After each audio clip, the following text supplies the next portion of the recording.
Every spark beneath the skin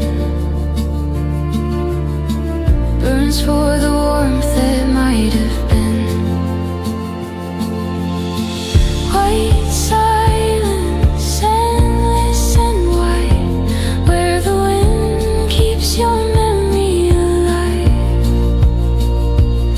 I walk through the hush, through the ache and the gleam, chasing a ghost in a half-forgotten dream. If I call your name, will the snow reply? If I close my eyes, do I still survive in this quiet? I hear it clear. Love's not gone, it's just frozen here.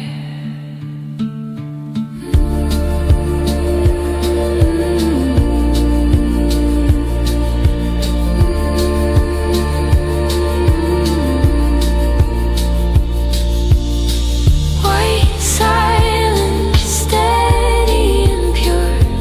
You're the ache I've learned to endure. The world stands still, it's almost kind. In the white silence, you're still mine.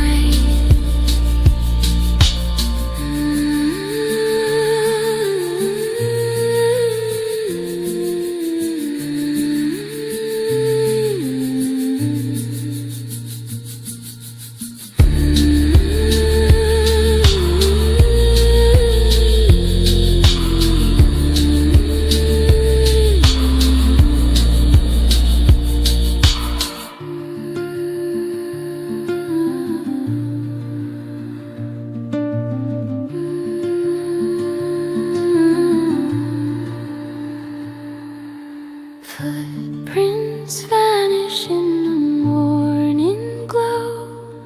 The sky hangs low, heavy with snow. A whisper drifts through the frozen pine. A voice like yours, just out of time. Every breath becomes a prayer. Every shadow, you still there. White silence, endless and wide, where the wind keeps your memory alive. I walk through the hush, through the ache and the gleam, chasing a ghost in a half-forgotten dream.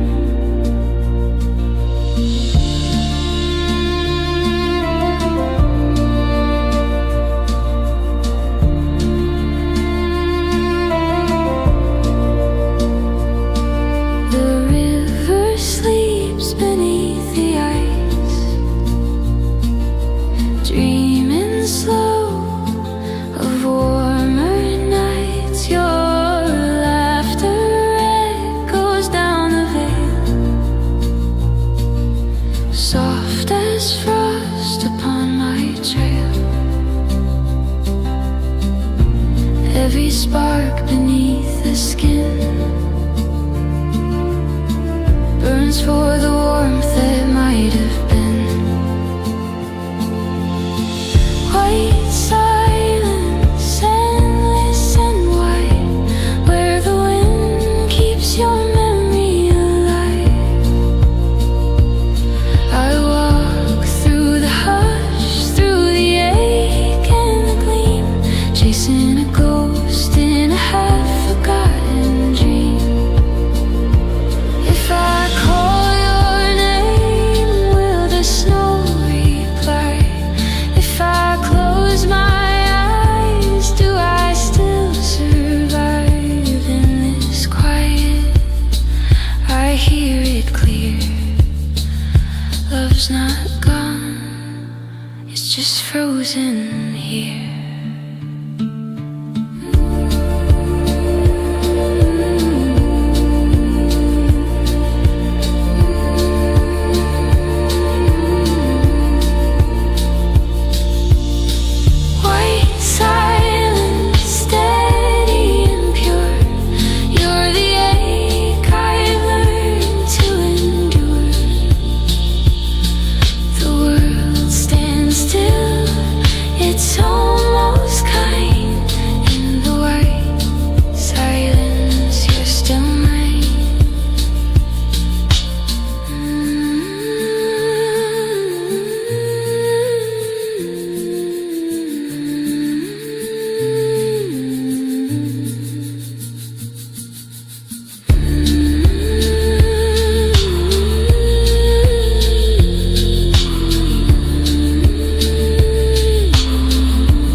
whisper drifts through the frozen pine. A voice like yours, just out of time. Every breath becomes a prayer. Every shadow, you still there. White silence, endless and white, where the wind keeps your memory alive. I walk through the hush, through the ache and the gleam, chasing a ghost in a half-forgotten dream.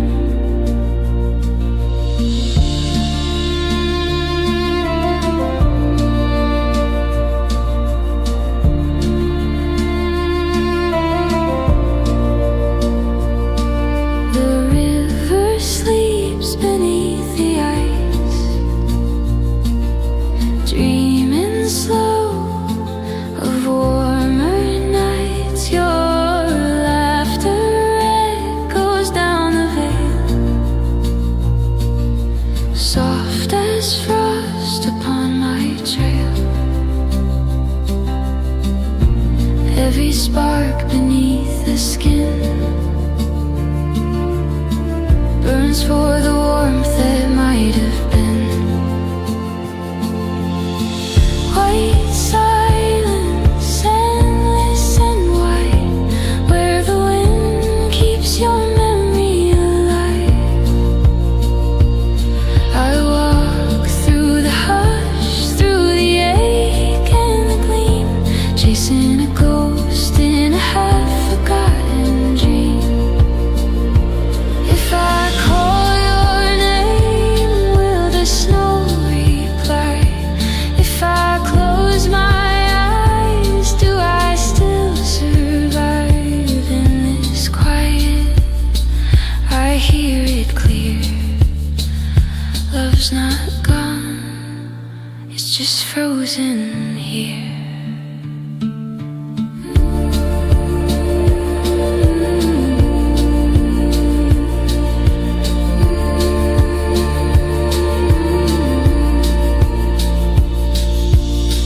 White silence, steady and pure. You're the ache I've learned to endure. The world stands still, it's almost kind. In the white silence, you're still mine.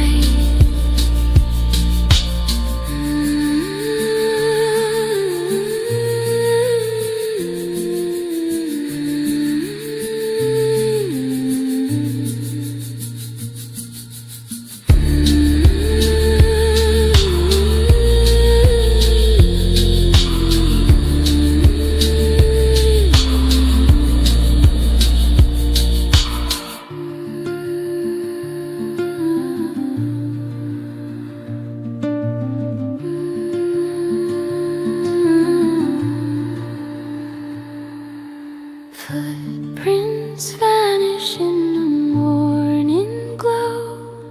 The sky hangs low, heavy with snow. A whisper drifts through the frozen pine. A voice like yours, just out of time. Every breath becomes a prayer. Every shadow, you still there. White silence, endless and white, where the wind keeps your memory alive. I walk through the hush, through the ache and the gleam, chasing a ghost in a half-forgotten dream.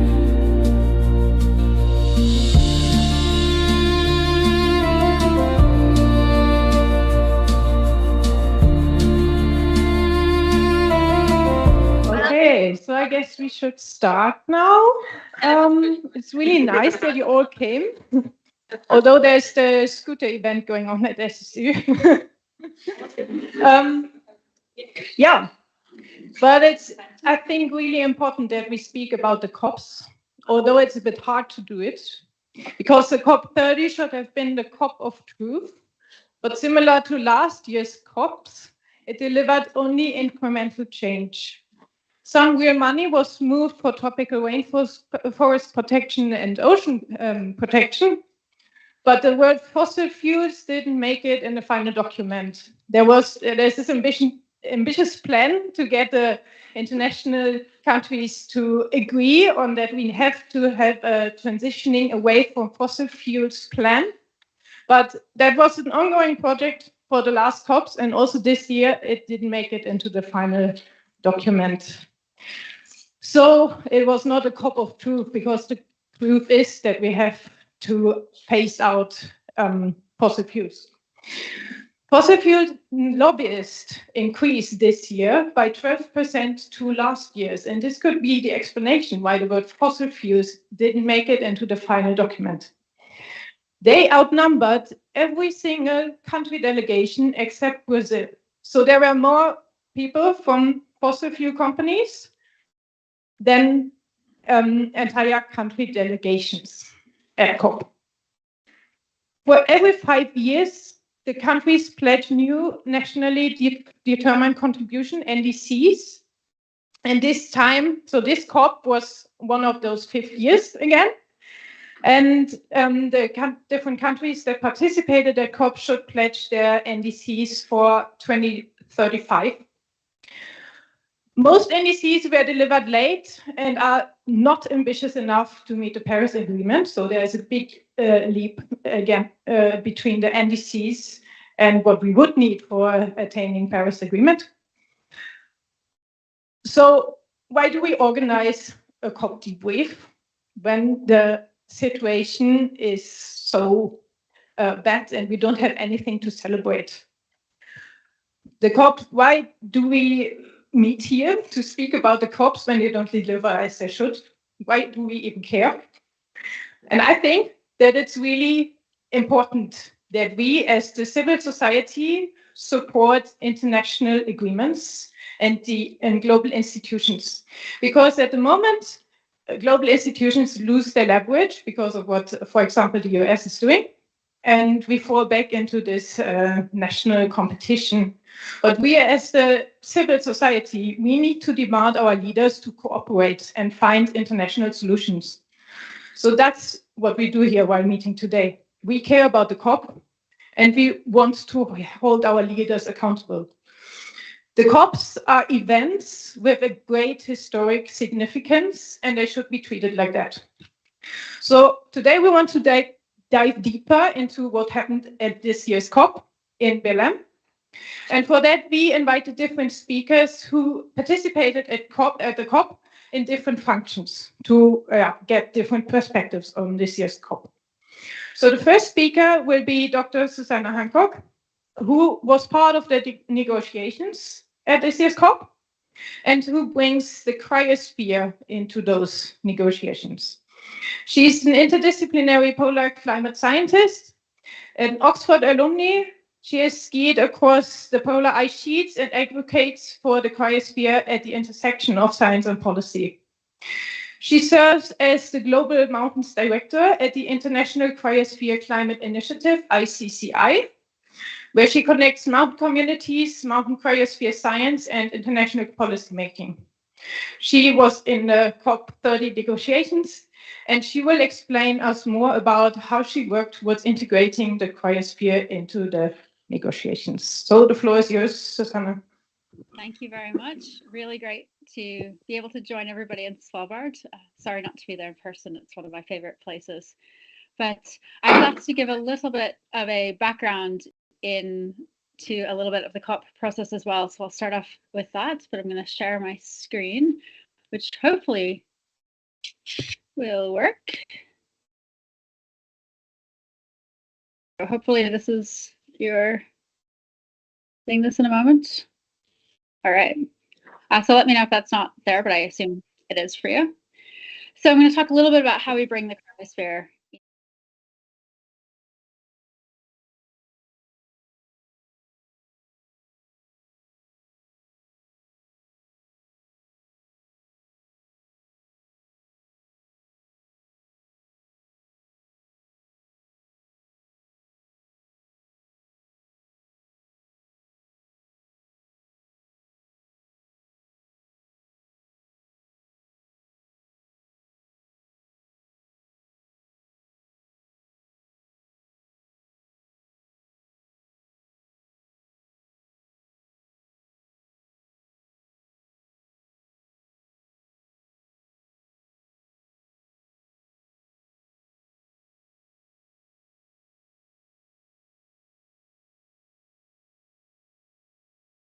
as something that's an early indicator or a warning area, the focus has specifically been on the Arctic, a little bit in mountain regions, but mountains is a very isolated area.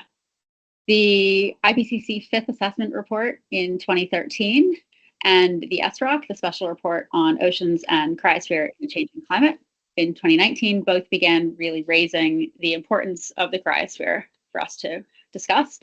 Despite those policies, makers still associate cryosphere polar regions, mountain regions, and something that maybe isolated a niche and does not affect the people in certain regions. And so what we're really trying to do is talk about risks that are not just within specifically, but also from the cryosphere, and really making this a global system. All right. So I'm guessing knowing a little bit about University in Svalbard that people are studying that sort of global mountains may be less of a familiar dynamic, and just because this is one that is my area for the negotiations, but also one that we're really working on to make these global connections that really show how glaciers affect 85% of the countries of the world. I'll just give a couple examples of what we're talking about here. So here's just an animation that we made a little while ago showing ice loss in this is Great Aletsch Glacier, largest glacier in the European Alps. You're seeing it under a high emissions or current emissions scenario versus low emissions, just how much ice is left. So we're really trying to get negotiators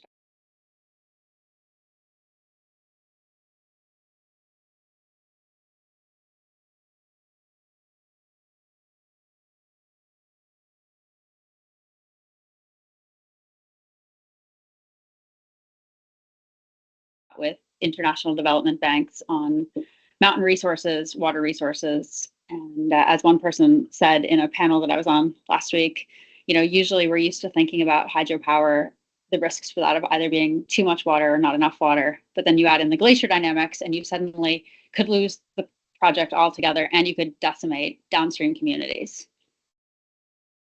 It's just a gloss that happened 2 years ago. That all did not have early warning systems.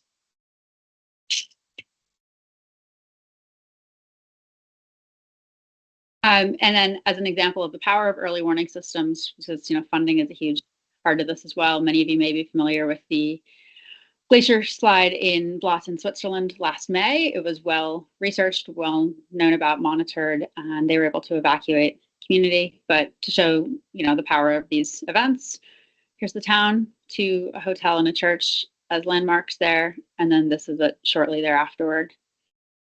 And so you can imagine what happens in communities where we don't have these early warning systems. We know that 15 million people are currently at risk around the world for these glacier lake outburst floods. We're expecting a threefold in these events by the end of this century. And in the Himalayas alone, there's possibly 200 potentially dangerous lakes that we don't really know about. And here we are. This is Pakistan glacier melt in conjunction with monsoon rains. So just really emphasizing that when we're talking about the cryosphere, we're really looking very globally. It's not just sea level rise. It's certainly a lot of sea level rise, but it's not just that. It's not just regions in permafrost areas, for example. So just showing here how much ice really will be lost. Again, this is probably very familiar to all of you, but seeing that, in places like Scandinavia, Iceland, Western North America, very little, if any, ice is left at 2 degrees, which is the upper limit set by Paris. Just to be clear that this is looking at long-term temperatures. We're not looking at temperatures by the end of the century, for example. And we're seeing this pattern hold true even in the larger glaciers and larger ice masses around the world. So how do we take this information and affect policy? We have several different key fora around the world. So there's the UN meetings that I have in the corner there, the COPs and the SBs. The SBs are sort of the equivalent of a COP meeting, a little bit smaller. It's just the negotiations that happen every June. So those are sort of our spring meetings, and the COP for the fall meetings.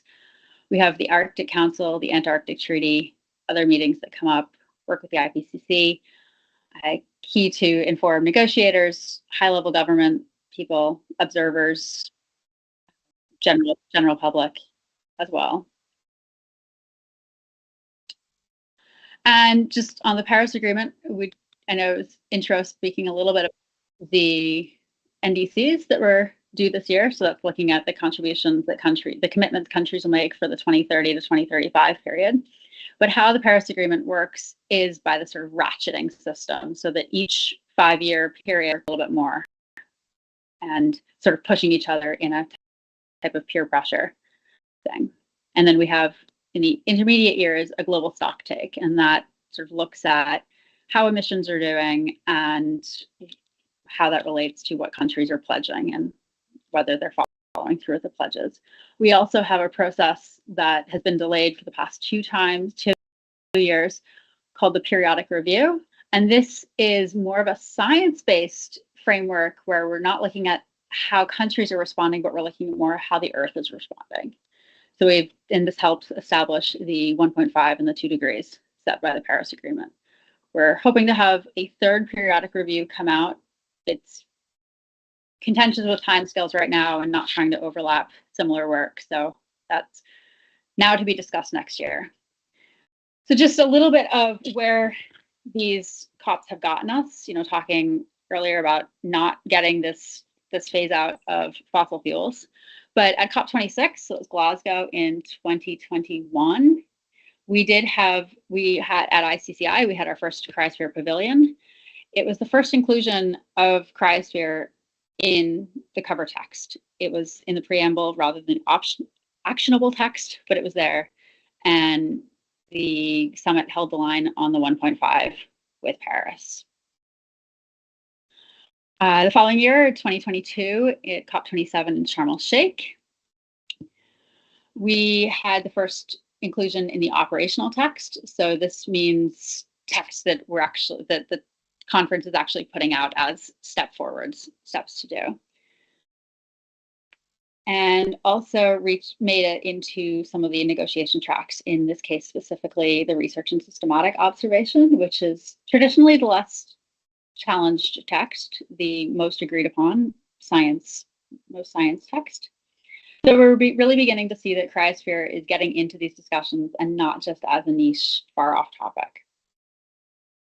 COP28, we did have part in there to include a transition away from fossil fuels. This has been chiseled away at since pretty significantly. Technically held the line at the 1.5 language, although that was very, very borderline and on life support. And it did also include several references to slow onset events, which anybody working on sea level rise, for example, would recognize that that is code for sea level rise, but it's not necessarily understood to mean that by many of the negotiators. So they don't necessarily know what they're negotiating or how they're supposed to respond to that. At this COP in Dubai, also proposed a mountains dialogue, which was hosted at the SB meeting the following June. And so last year, COP29's year, so we started off at the SB 60 in June, we had a mountains and climate change dialogue.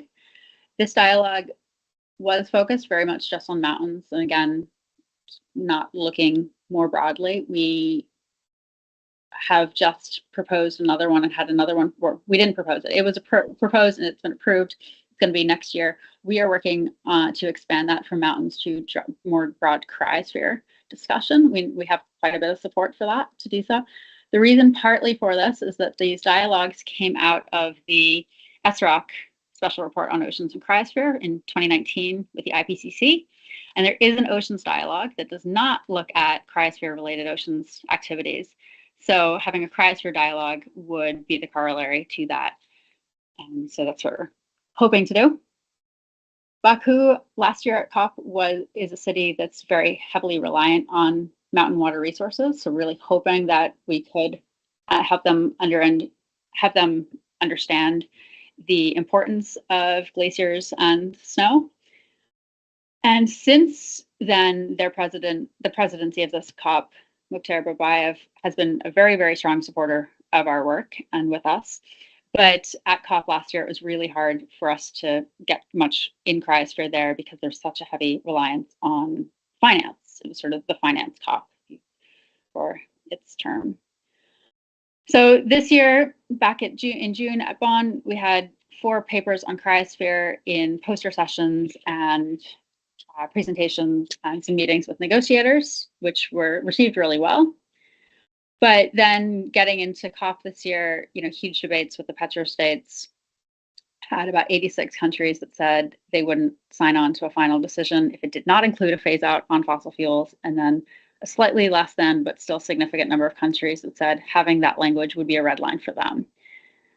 So what we're seeing is the increased weaponization of science, really. Okay, let's see. So just want to share on the negotiating tracks in all of these events. There are probably about 20 different tracks. We tend to focus on about 7 of them. Specifically for me, I'm in just a couple. So the research in, which is really looking at that science again. The periodic review we didn't have this time, haven't had it. And global stock takes, that's spoke a little earlier. Nairobi work program is a track on adaptation, and there's also the global goal on adaptation, and this is figuring out what are those sort of indicators around the world that we need to be looking out for. So for cryosphere related ones, for example, you could look at sea level rise. There's technically these have been adopted, but there's a lot of disgruntlement about what the goals, what these indicators are. So there's still some discussion on that. Loss and damage mitigation work program. So that's just on mitigation. And that's this past term has been also, we actually didn't reach decisions on it. And we have bumped it to June to start completely from scratch on that discussion. But it's also been an area where we've seen some increasing challenges to the science because some countries are trying to remove the science language. And I'll show an example of that in a moment. But if you're trying to mitigate and you don't know what if you can't talk about the Paris Agreement, you can't talk about science, you can't decide what's best available science, you can't say that 1.5 degrees is a critical threshold, then what are you mitigating? And then Article 6, and that's some of the finance ones. And there's several different tracks here, but we're looking at, money for adaptation, mitigation, etc. So for our organization, working at COPs in the negotiations is our primary example or primary focus. So this is just an example of some of the pushbacks. This is from the June meeting last year. And again, this is the research and systematic observation. It's usually the least contentious negotiation track. So I'm just going to show a couple examples here. We have here noted with alarm and utmost concern, and this translated to just it noted the information. So we took out that urgency there. Ocean heat content, sea levels reached highest on record, Arctic and Antarctic sea ice extent below average, increasing glacier mass loss, extreme events. So all of these different things simply went to both slow onset and extreme events. So again, if this is an area you study, those, you know that those are slow onset events or extreme events, but if it's not, it doesn't really mean anything. And we've taken out the specifics and really the teeth of it. Every increment of warming just went to global warming. And this mention of 1.5 degrees being the Paris Agreement goal went to a footnote. And this comment about uncertainty ranges and the possibility we haven't exceeded 1.5 can't be ruled out is critical because there is a group of people that are saying that if we've already surpassed 1.5, why are we even talking about this anymore? Let's just get rid of this temperature goal altogether. So one of the ways in which we work with the negotiations is through a group that we call the Ambition on Melting Ice, high-level group on sea level rise and mountain water resources. This is a ministerial level coalition of governments that we founded at COP27 in Egypt in 2022. It's chaired by Chile and Iceland, and we serve as the secretariat for this group. So the idea is that we include countries that aren't just icy countries, but it's open and encourages membership from countries that are affected by ice loss, either say through changes in downstream water resources or say sea level rise. So we now have 25 countries and we are increasing that number. And we've also, these countries reflect almost all of the different negotiating groups within the UNFCCC.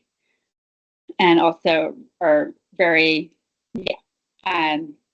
when we meet, we really discuss what these the different negotiating groups that these countries are involved in. And it can be really important for us, or fruitful for the outcomes of both negotiations and also figuring out what ambition looks like as we look forward. So we have a declaration that stresses the importance of averting the impacts of cryosphere loss really for the whole world. It's not just the nations that contain ice. Again, the aim is to raise ambition of mitigation efforts by raising the collective concern of many of these nations about these issues. We also do this at the highest government level. We have in this left picture Prince Albert II of Monaco, and this is at one of our pavilions at a COP. And then on the right, President Emmanuel Macron. This is at the One Planet Polar Summit. And we just returned from the European Parliament, and we've met with presidents and heads of state about the importance of these issues. So our meetings, our AMI group meetings, happen twice a year. We bring climate negotiators and cryosphere scientists together to discuss the latest science and how scientific findings can feed into the negotiation strategy. We try with these meetings to include field trips for the negotiators so that they can establish these personal links and memories themselves. So they're not just hearing about the cryosphere, but they actually get to experience it firsthand and understand what the impacts are. So here, this was in Iceland a couple of years ago, and they were able to see how rapidly some of the ice is melting. So this group often requests tailored talking points from us, and we provide those, linking the cryospheric science to the different negotiation tracks. These are just a couple examples that we've used in Bonn last summer, linking cryosphere to irreversible global impacts and the need for ambition to deliver deep and rapid sustained emissions reductions. So,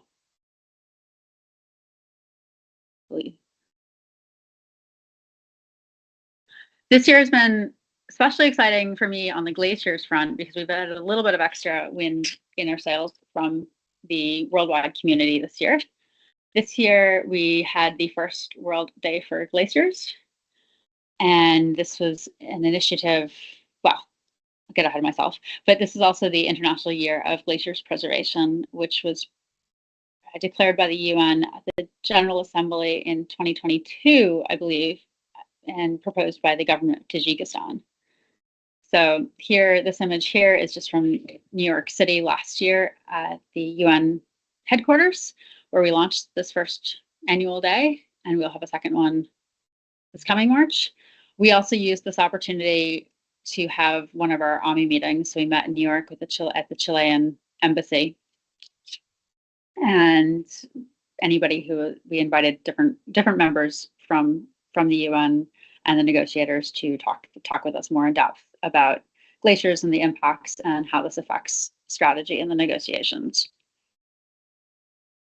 Last May, the government of Tajikistan was successful in bringing about 90 different countries together, some from mountain regions, some from coastal Africa, some from Smile Island, Pacific or Caribbean states, all linking ice loss to the global issues. And so we're really hoping that this message seems to actually be getting through, that ice is a global issue, if not just something that concerns states that have glaciers or have ice.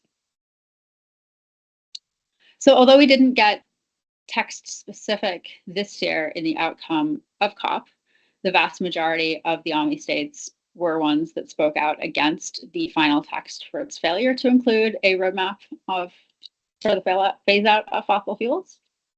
And in part, this is due to the known implications of the loss of ice due to the continued burning of fossil fuels.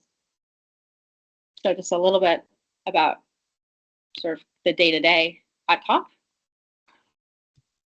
We have a pretty small team. We bring some early career researchers. We have a couple senior scientists. So COP, ICCI in a COP context. As an organization, we're really heavily focused on the negotiations, but we've also had a pavilion there for the past 5 COPs. This has been our public-facing side. Here we host side events. I'm on the left there presenting a white paper that I wrote in support with global multilateral development banks on barriers to glacier-related developments. We've got Kasper Kristiansen, who is then the president of the Inuit Circumpolar Council Canada, speaking in Egypt. And then we also have displays about the 5 different cryosphere dynamics that I mentioned earlier, so it can be a bit educational. We also release our annual State of the Cryosphere report just ahead of COP. Our aim here is to translate the year's most critical research into policy-friendly language. So, for example, I edited or wrote the chapter on glaciers, and we host a media event in which several of the report's reviewers speak to its power. So this is a peer-reviewed event. This is this year's report. It's also available on our website if you're interested. The delegation and the environment ministers who really hold a lot of the power. The inset image here is actually the founding of this group at Sharm el-Sheikh. And then this year we hosted a high-level event that was co-chaired by AMI members, and it was joined by the government of Tajikistan and also Bill Hare of Climate Analytics and a couple other invitees as well. It was opened by the Environment Minister of Iceland, Jóhann Páll Jóhannsson, and was joined by ministers around the world, where we spoke about the urgency of action on the cryosphere. And then, as some of you may have heard, this COP was a little bit prophetic, more than perhaps we wanted. But so we use our pavilion as a space to bring climate and environmental ministers together as well to talk about certain points. And for this one event, we brought 6 different ministers together to discuss the AMAP system with Dr. Stefan Rahmsdorf, Potsdam Institute for Climate Impact Research, who's done a lot of foundational work on AMAP. And we lasted about 2 minutes before a moment in our live stream recording caught Minister Jóhann Páll Jóhannsson, Environmental Minister of Iceland, realizing that the building was on fire. And so we were able to re-record this, but it did get quite a lot of media attention, went viral in Iceland overnight. And so, try to have a little bit of fun and trying to figure out how we can capture media. Obviously not necessarily burning the building down, but do try to have these events be very open as much as possible so that everything is recorded. Fire was not the only climate crisis that entered the building. There was a little bit of irony when the Pacific Islands Pavilion, this is a pavilion that's hosted by a coalition of the Pacific states, actually flooded. Our pavilion flooded as well, but yeah, had to close because there was too much water inside. And then another thing, not quite last, but one of the big things we do as well is, again, in the spirit of trying to have fun as well, but show the gravity of cryosphere in COPs, is taking action. So we've had some demonstrations where we bring cryosphere scientists out to protest, and that gets a lot of attention because scientists at COP are really seen as not putting themselves out there. It's, sort of have scientists, negotiators, and then activists, and to really blend these together has been really powerful as well, and that's gotten a lot of attention. So here's one where this one was in Dubai on the 10-meter sea level rise line, and we held a protest for that. We were going to do that this year again, because again, the venue went right through the 10-meter line, but we're unable to because of the fire that broke out right before we were going to do it. But Another thing we've done is had a quiz on the Cryosphere. We've also had a quiz on misinformation about science at COP. So one country, for example, this year said we shouldn't talk about glaciers because we don't know how to define them. And the last thing that I'll show here is what we did earlier. A couple years ago, we had a big draw to any pavilion, free coffee. People love it. And we decided to have Cryosphere coffee, which would be made with a little broiler, very much how you would make yourself a cup of coffee if you were to brew it on an ice sheet. So we had some fun with that. And then the last thing I'll just share is that we bring ECS with us every year. We bring about 8. And this is, yeah, we have scheduled for the first week of COP and for the second week of COP. And usually they're people who research one of the dynamics that we discussed. Sometimes there's a little bit of prep for that. And they help out in numerous ways, including giving talks themselves and meeting with senior scientists. Sometimes we are able to get them on panels with other researchers elsewhere, and they can help explain the Cryosphere, why other people should care about it. And we put out a call, usually later if you're interested in joining us. Also give you a taste of the negotiations. You can shadow some of us who are a little bit more experienced with that, and figure out how we really use this space to affect change with research. We also this year invited to give both the opening and then the closing remarks for Ringo, which is the research and sort of science side of the NGOs that attend COP. And so both the opening plenary and closing plenary, different countries get to speak, but then different organizations get to speak, but it's not organizations, it's sort of these themed groups. So this is one of our ECS this year, Marcella, who gave the closing speech in the 4 minutes of the importance of listening to science and civil society. And then I will stop there, but I'm excited that all of you are studying fabulous things and that you're in Svalbard. It's my, again, favorite places.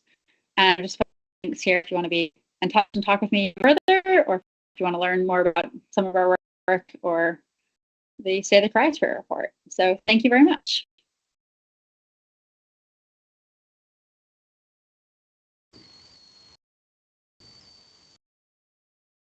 Okay, thank you very much, Susana, for your very inspiring talk and all the insights we got into how it is to really be at COP and defend the cryosphere there.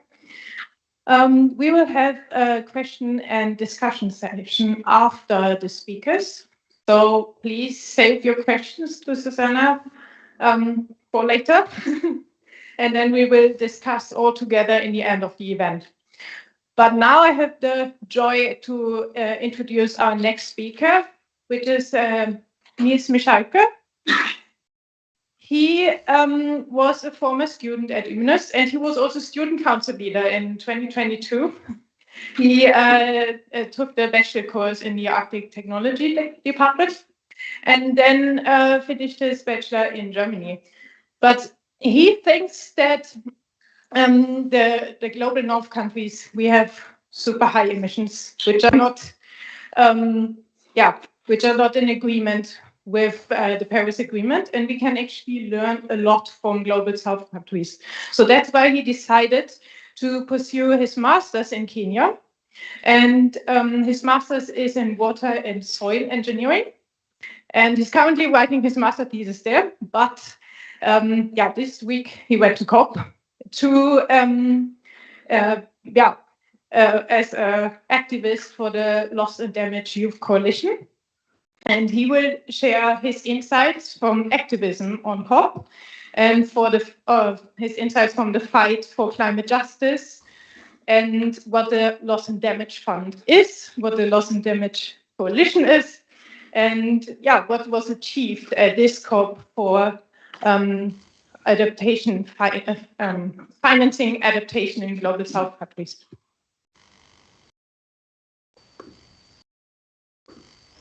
Yes, thank you very much. Let me share my screen. I guess you can see my screen, right? And you can hear me? I get no response, but... Yes, you can. Okay. Yeah, then thank you very much. Firstly, to Arctic Climate Action for inviting me to speak here, and also to my previous speaker for the very interesting insights on the Arctic context. Even, yeah, for me, there's a lot to learn, even wherever you are, because there's a lot going on at COP.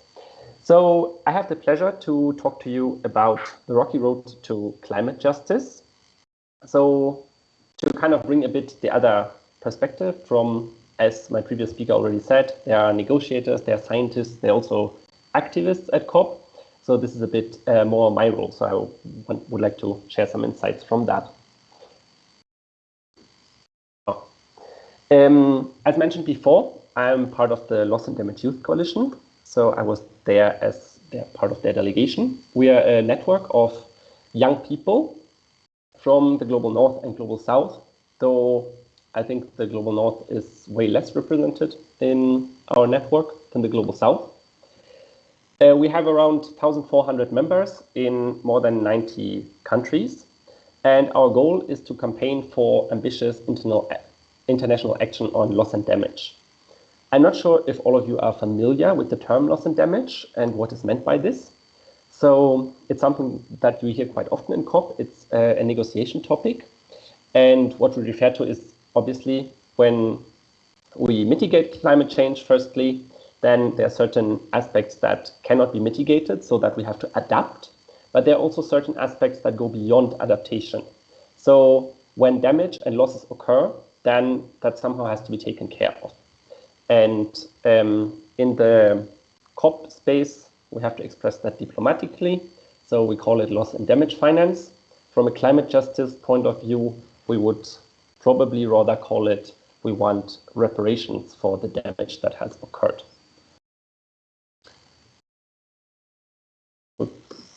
Yeah. What is the COP? Maybe some of you know already, also some aspects were already mentioned by the previous speaker. So COP stands for the Conference of Parties to the UNFCCC. The UNFCCC is the United Nations Framework Convention on Climate Change.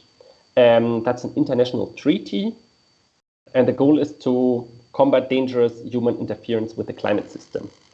So the treaty was agreed on in 1992. But it has very little details on how this should be achieved. So that's why the parties meet every year or even several times.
To listen to the negotiations, talk to the negotiators, and kind of see what's going on. And they are also, to a certain degree, given the opportunity to make interventions, but they have no formal way to make any decisions or contribute to any decisions. The decisions at the COPs are made based on consensus. That's why we need all those long negotiations, because obviously it would be difficult to convince countries to sign a treaty that allows decisions against their will. But on the other hand side, it's also the main reason why the COP decisions and the process is far behind what we need. Now, as mentioned, we are talking about climate justice. I brought a definition here from Oxfam. There are also different other definitions, but I think Oxfam is a quite reputable organization.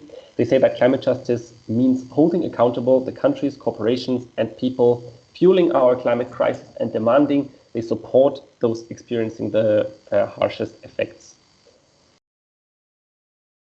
Did anyone want to say anything? Or sorry, I heard something. No. Okay. Yeah, so that's what we are advocating for at COP.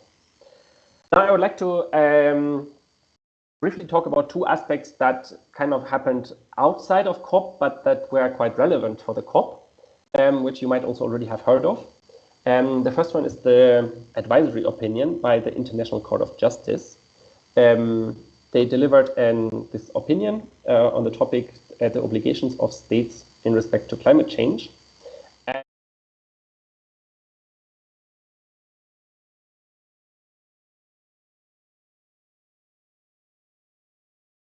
Human rights from the impacts of climate change, and also, this is where it becomes very interesting, that they have to repair the damage that they had already done. And so this is obviously something that takes place outside of COP, but how it affects COP is that it gives countries, it makes them fear further lawsuits, because obviously based on this advisory opinion, we can be quite sure that in the future there'll be more lawsuits following on these issues. And this legal possibility obviously gives especially campaigners for climate justice a way stronger position in the negotiations.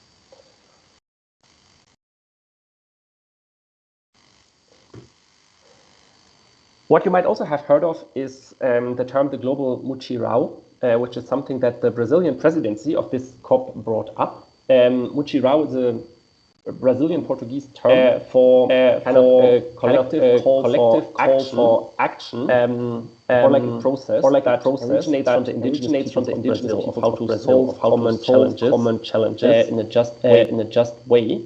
And the presidency came up with the concept of bringing this to the stage of the global climate negotiations.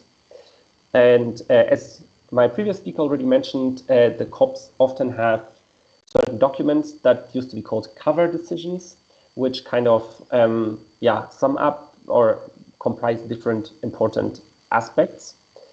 And this year's COP, we got a new decision. In fact, it is a cover decision, but it's now called the decision on the global mutirão. So just to kind of understand the terms of what's going on at COP. So in the COP, and generally in the climate negotiations, we have different negotiation tracks. When we talk about mitigation means in fact how to reduce greenhouse gas emissions. So how to actually mitigate climate change. Where we are, I think my previous speaker already mentioned quite a lot about this. Countries have to submit nationally determined contributions every 5 years. The deadline was just before the COP. Not all countries have submitted theirs. Also, as mentioned, the submitted national determined contributions show that they are not in line with the Paris Agreement and would lead to global warming above 2 degrees Celsius. So that's a very unfortunate finding.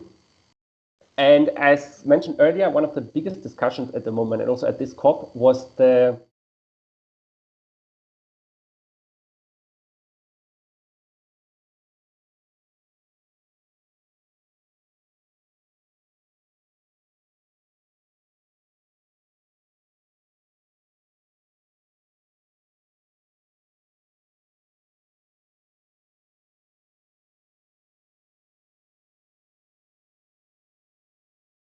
everyone can interpret it the way they want.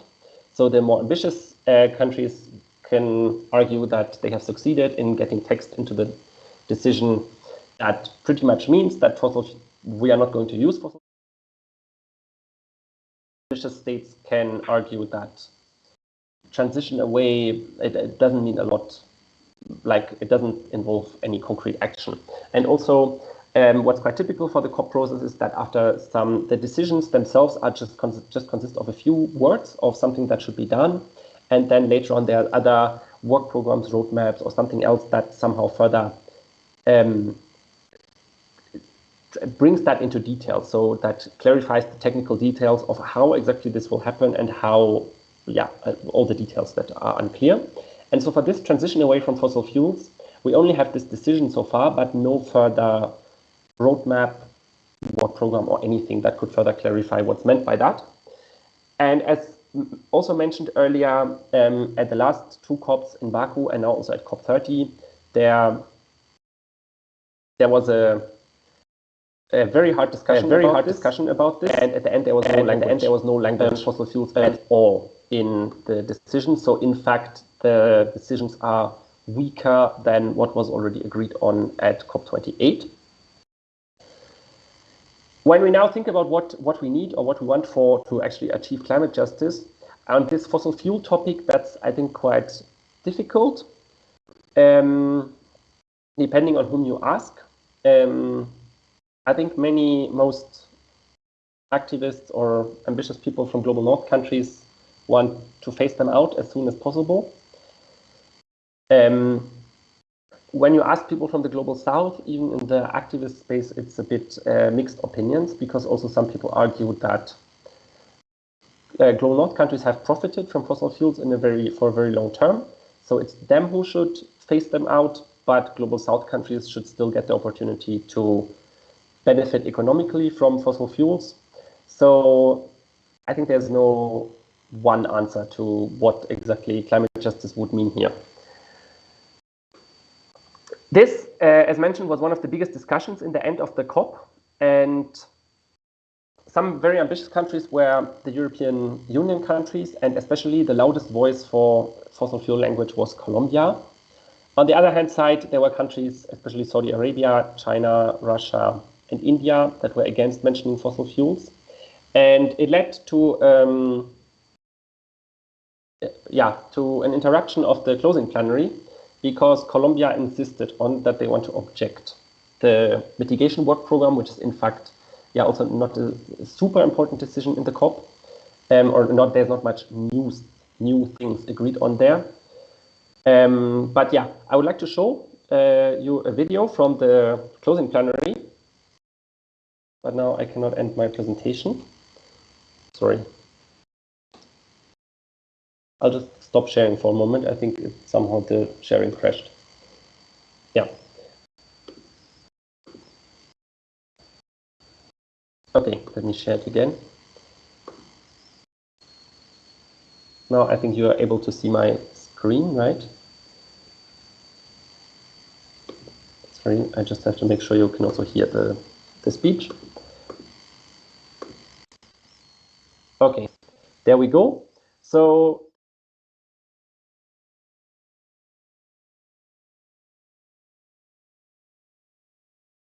to do this. Colombia wants to move forward. We want to be based on science with peoples, with the indigenous peoples, the Afro-descendant peoples, the peasants, the women, the youth, the people that it's out there asking us to deliver an outcome that includes fossil fuels, that is transparent. And we feel that we couldn't have the chance to do this, and you're leaving us with no other option. So I'm sorry, Mr. President, but Colombia objects the mitigation work program. Thank you. Yes, now you can hear that they have cut out the applause from the official recording. So that was one of the key moments in the closing plenary. See how that became kind of one of the biggest topics, and I think with a very disappointing outcome in the end at the COP. Another big topic is adaptation. So adaptation is basically how do we adapt to the changes that we have. What we have is that countries have kind of national policies, that they develop national adaptation plans, and there's a fund called the Adaptation Fund that can pay for certain adaptation projects. At this COP, there was a very, very big discussion about parameters. So for mitigation, it is quite easy to measure where countries stand in terms of mitigation because you can quantify their greenhouse gas emissions. For adaptation, it is not that easy to measure that in one single parameter. So that's why there was an initiative to generate some sort of system to measure adaptation. And there was a list. Initially there were thousands or hundreds of thousands of indicators that were proposed that can be used on how to measure it. And for the past 2 years, there has been work done on this. There was a list of 100 parameters that was kind of proposed to this COP. And finally, 59 indicators were agreed on. There has been a lot of criticism about this because many people say that it is not based on science anymore and the parameters don't even make any sense anymore in measuring adaptation, but they were agreed on. And but many global south countries argued that it doesn't make sense to agree on indicators when there's no finance for adaptation and also for just like measuring what's going on. So yeah, what the text then also included supports to triple adaptation finance, and that is again what I mentioned earlier, a bit unclear because call for efforts to triple, it is no legally binding, okay, parties are going to triple adaptation finance. It's just we call for efforts. Yes. Sorry? Yes, can you put your presentation up? Can you share your screen again, please? Sorry, I thought it was shared. Let me just restart.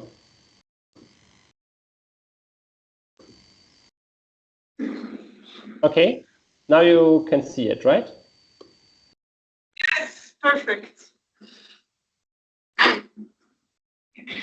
Okay. Yeah, in the end, there was also this decision, but which is a bit unclear and not very concrete outcome. What we would need, obviously, and what we're far away on would be that polluters for the adaptation, whoever caused the problem has to pay for it. And what you can see here is, I think, how the COP negotiations go into many details and spend years on details. Clarifying those little details, which like compared to the biggest vision of what we need for climate justice are very far away. So we don't reach close to what we would actually need. Now the last topic and what's obviously what most on with the loss and coalition is damage. I think I've already mentioned about it earlier.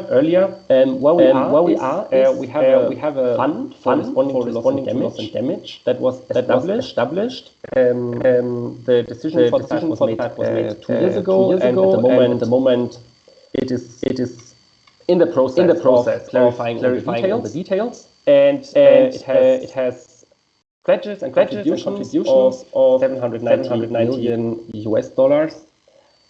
That is obviously way too little when you compare it with the scale of what actually happens and the losses and damages that occur due to climate change.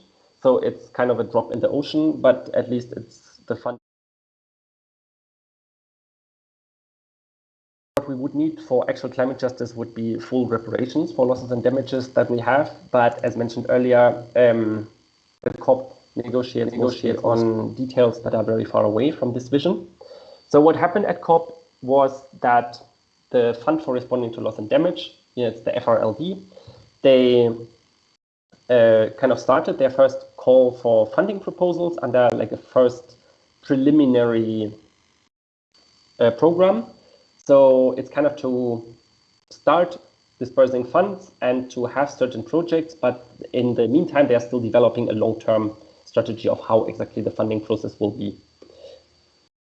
Another, and this is quite a positive outcome, is that we'll have a state of loss and damage report, and it's also very technical, just like a document, but this document is quite important to have more details on what's actually going on and what we need, and because that is kind of the foundation to explain to parties what they need to do and that we need more ambitious action. but still it's comparably small steps compared to where we would want to be with real climate justice.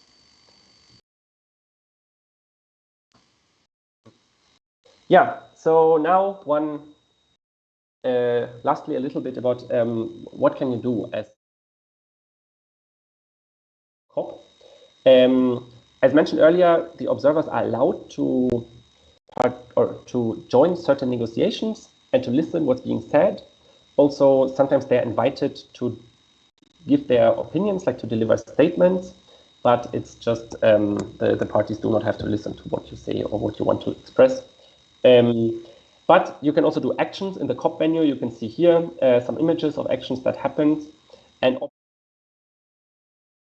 actions also happen outside of COP, depending on the situation of the country. So Brazil is a democratic country with freedom of assembly, so obviously many actions also took place outside the COP venue, but at some other COPs in countries where there's no freedom of assembly, that's obviously not possible. The second thing is that you can obviously meet negotiators and talk to them and tell them your opinion. Here you have some photos of how that can look like. Yeah, it's basically up to their own, how willing they are to listen to you, and if they take that into consideration, it's up to them, but at least it's better than nothing. And the last thing, and probably one of the most powerful things, is that obviously you can do media work, and that's how you can put pressure on countries, on parties, of what's going on, because the entire system works on peer pressure. No one wants to be seen as the big blocker, the one who holds the entire process. Yeah, that presentation was just some sort of input, and as mentioned, I'm happy to hear your questions, thoughts, or whatever you would be interested in later on. And therewith, I'd like to give the floor back to Franzi.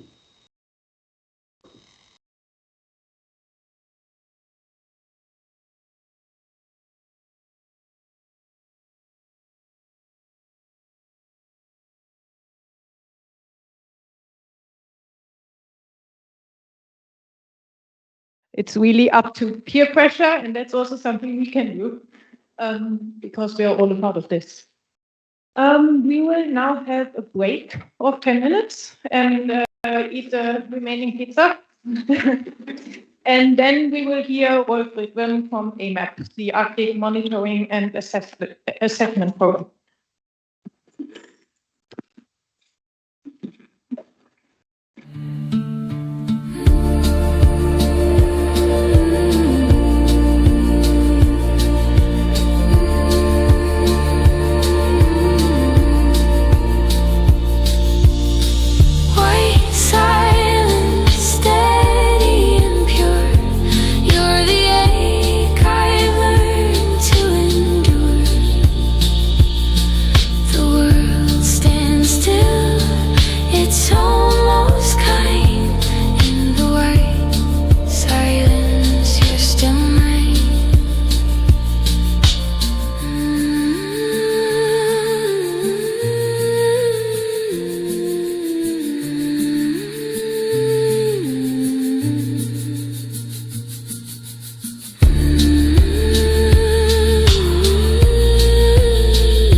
Footprints vanish in the morning glow.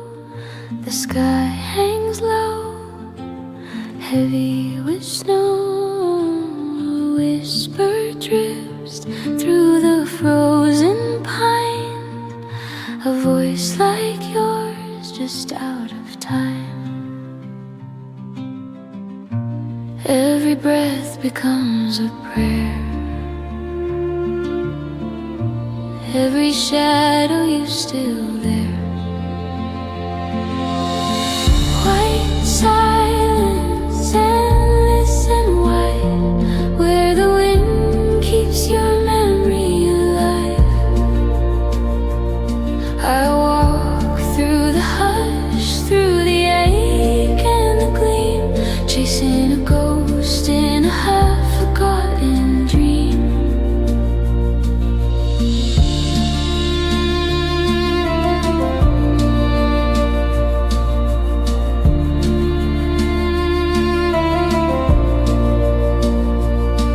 The river sleeps beneath the ice,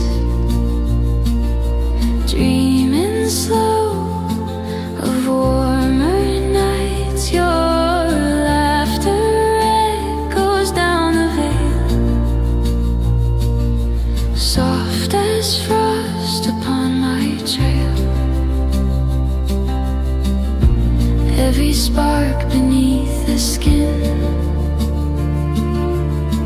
burns for the warmth that might have been. White silence, endless and wide, where the wind keeps your memory alive. I walk through the hush, through the ache and the gleam, chasing a ghost in a half-forgotten dream. If I call your name, will the snow reply? If I close my eyes, do I still survive in this quiet? I hear it clear. Love's not gone, it's just frozen here.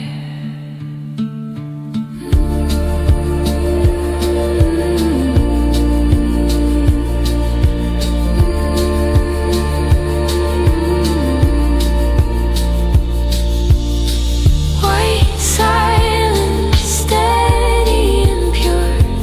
You're the ache I've learned to endure. The world stands still, it's almost kind. In the white silence, you're still mine.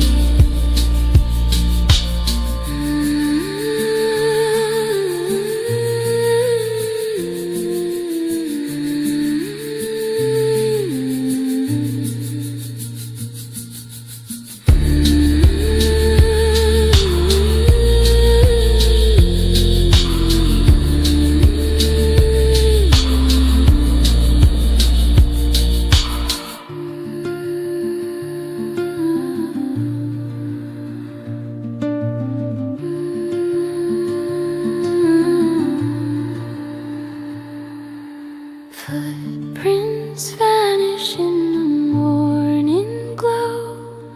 The sky hangs low, heavy with snow. A whisper drifts through the frozen pine, a voice like yours just out of time. Every breath becomes a prayer, every shadow you still there. White silence, endless and wide, where the wind keeps your memory alive. I walk through the hush, through the ache and the gleam, chasing a ghost in a half-forgotten dream.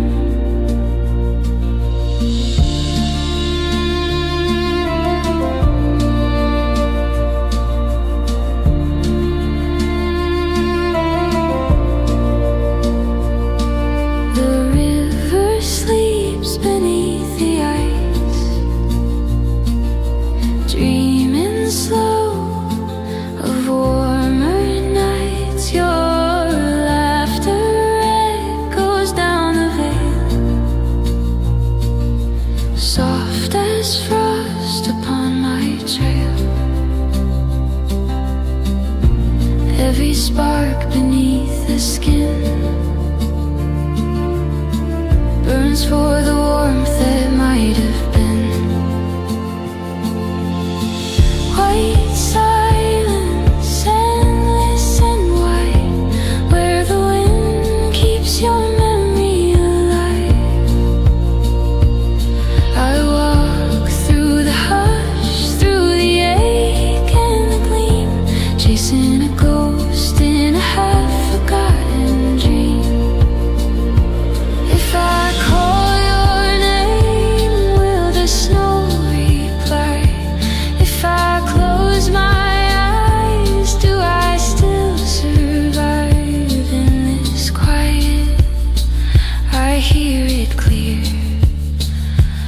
world's not gone, it's just frozen here.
Footprints vanish in the morning glow. The sky hangs low, heavy with snow. A whisper drifts through the frozen pine. A voice like yours, just out of time. Every breath becomes a prayer. Every shadow, you still there. White silence, endless and wide, where the wind keeps your memory alive. I walk through the hush, through the ache and the gleam, chasing a ghost in a half-forgotten dream.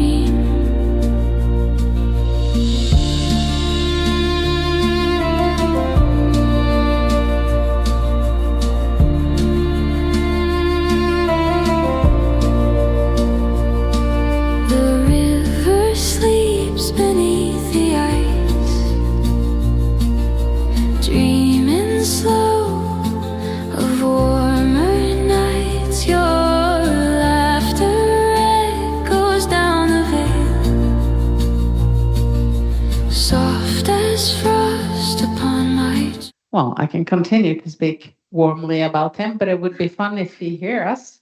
There he is. There he is. He's laughing. Oh yeah. Okay. Maybe you missed the first part, the best part. But anyway, I'll read also some merits of him. So as you can already see, he's both a PhD, he's an MBA, and he's the Executive Secretary of the Arctic Monitoring and Assessment Program, AMAP. And I don't know, maybe some of you know AMAP. AMAP is mandated to monitor and assess the state of the Arctic region with respect to pollution and climate change issues, as well as their impacts on ecosystems and human health, and to provide policy recommendations to the Arctic ministers. Extremely important. So he has actually been up here quite a bit as well. He holds a PhD in Northern Population and Ecosystems and an MBA in Strategic Leadership and Finance from UIT, the Arctic University of Norway. So, and he has been authorizing several scientific papers, you know all about that, on Arctic socio-ecological systems and environmental impacts. He's a member of executive board of the Antarctic Monitoring and Assessment Program as well. So it's the polar regions he's into, and he is previously positioned. His previous positions included Research Director and Center Director of Agriculture and Environmental Research, Northern Department Research Director of the Norwegian Institute of bioeconomic research and head of research sections at Faculty of Bioscience, Fisheries and Economy at the Arctic University of Norway, as well as leading position in environmental management. Do you understand that he's a huge resource for me? Anything I need answer to when it comes to climate change, I can ask him. So thank you, Rolf, for being here tonight. So please go ahead and share your knowledge with us.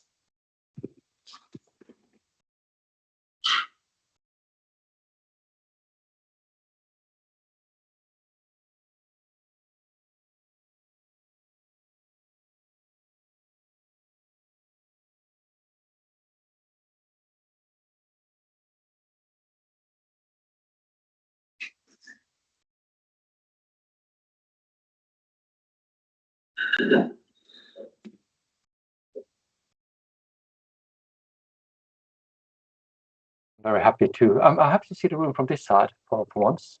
So hopefully I'll do my best to justify the reason for being on this side. So thank you so much for the introduction, and I'm so happy to see you here. I would start. I'll say a bit about AMAP and a bit about the work we're doing, and then a bit about the Arctic and why the Arctic is so important on the global arena when it comes to the conventional work, not only climate, but also other conventional work and how it interacts. And then I'll end with saying a bit about our impressions from 2 weeks ago in Belém in Brazil and the climate COP30 as it's called. And please do not hesitate to stop me and ask on the way. I hope the slides show up okay. Please say if it doesn't, and I'll restart it. But if not, I'll just start. Okay. So the Arctic Monitoring Assessment Program, or AMAP, as I will say, otherwise I'll spend all the time just pronouncing the name. We have now for more than 3 decades been monitoring and assessing both climate change and contaminant levels and trends in the Arctic. Documenting pathways, processes, and effects on both ecosystems and people. There's also a close connection between the ecosystems and the people living in the Arctic. And maybe most important, we have brought this knowledge forward as policy-relevant scientific recommendations to the international arena. So it's basically science to inform policymaking. So we're not a research institute. We are working in the science policy interface. So we do have a lot of researchers working for us, but we try to bring the science into action in a very formalized sense. And we actually was established on a basis on a speech of Mikhail Gorbachev, the last president of the Soviet Union, and when in his famous speech in 1987, when he called for collaboration on the Arctic, in particular when it comes to solving those environmental challenges we saw ahead of us then, or he saw ahead of us then. That was before my time in AMAP for obvious reasons. That was even before my time at UNIS. So let's see if I can make my slides move. Okay. So what we do are our main product is scientific assessments with peer review. So that those are reports, and most of them I guess you'll find in your library at the UNIS. And if you don't, please just tell them. We'll make sure that we'll send up a pile to those that are interested. But there are scientific assessments of peer review, and some of them you can see here. Those are the reports from 2021 deliverance. They cover a range of areas from shoulder climate causes, climate of course, pollutants as persistent organic pollutants and other chemicals, mercury, but also influence on human health. And we also work closely together with UN, so you can see one of the reports we have co-authored together with UN on the right-hand side here on mercury. However, these reports are usually like a couple of 100 pages long and more of it's not the most technical language, but still it's mainly for academic interest. And we know that very few politicians read those reports, take the time to read 1,000 pages. There are some very honorable exceptions, like Senator Lisa Murkowski, for instance, read the Arctic Climate Impact Assessment from start to end. That is more than 1,000 pages. So deeply respect her for doing that. But it's not too many of those politicians who do that anymore. Therefore, we condense them down to summary policymakers like this one, 20-page scientific summary, which is not negotiated, and that differs a bit from IPCC in that sense. But then it has policy recommendations, so 2 pages of policy recommendations that are negotiated among the 8 Arctic states and what we call the 6 permanent participants, or the indigenous peoples organizations of the Arctic. And they are negotiated for us to have some consensus on the recommendations to reach out. But even though they are negotiated, in the latest one, we have also quite strong recommendation to reduce emissions of greenhouse gases, including a consensus from US on that. Our advice is delivered to the Arctic Council and what we call the senior Arctic officials, but maybe most importantly, when it comes to international relations, we work closely with IPCC, Stockholm Convention, Minamata Convention, Mercury, Air Convention, World Health Organization, and others. And like, for instance, we're an observer to IPCC and work very closely with those conventions to make sure that Arctic data feed into the work of those conventions. So this slide just shows the 3 reports we produced on the Norwegian chairship, and now we also produced a policy brief on black carbon, which we launched during the COP. But as you can see, they range from plastic pollution, climate, and then radioactivity. And at least 2 of those pictures are from Svalbard, if I'm not wrong.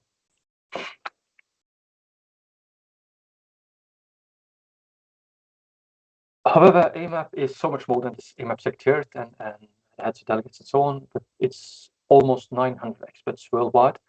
A lot of them connected to polar research institutions like the Norwegian Polar Institute and their counterparts in the other Arctic states, but also other institutions, but also not only scientists, but also we try to bring in indigenous knowledge holders to bring in also those perspectives into the work. But not only from the Arctic states, we do have experts contributing from the observer states to the Arctic Council, but also from others. So we have experts in Australia, in Saudi Arabia, India, and so on that contributes to our work. And we never distinguish between, it doesn't matter whether you're from an Arctic state and a non-Arctic state. When we evaluate our experts, we evaluate them on the basis of the merits, the scientific merits, and not on their nationality in that sense.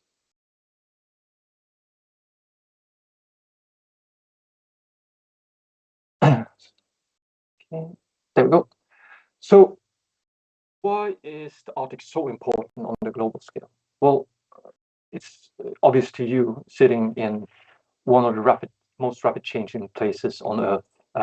In general, we say that the Arctic warms up more than 3 times as fast as the global average.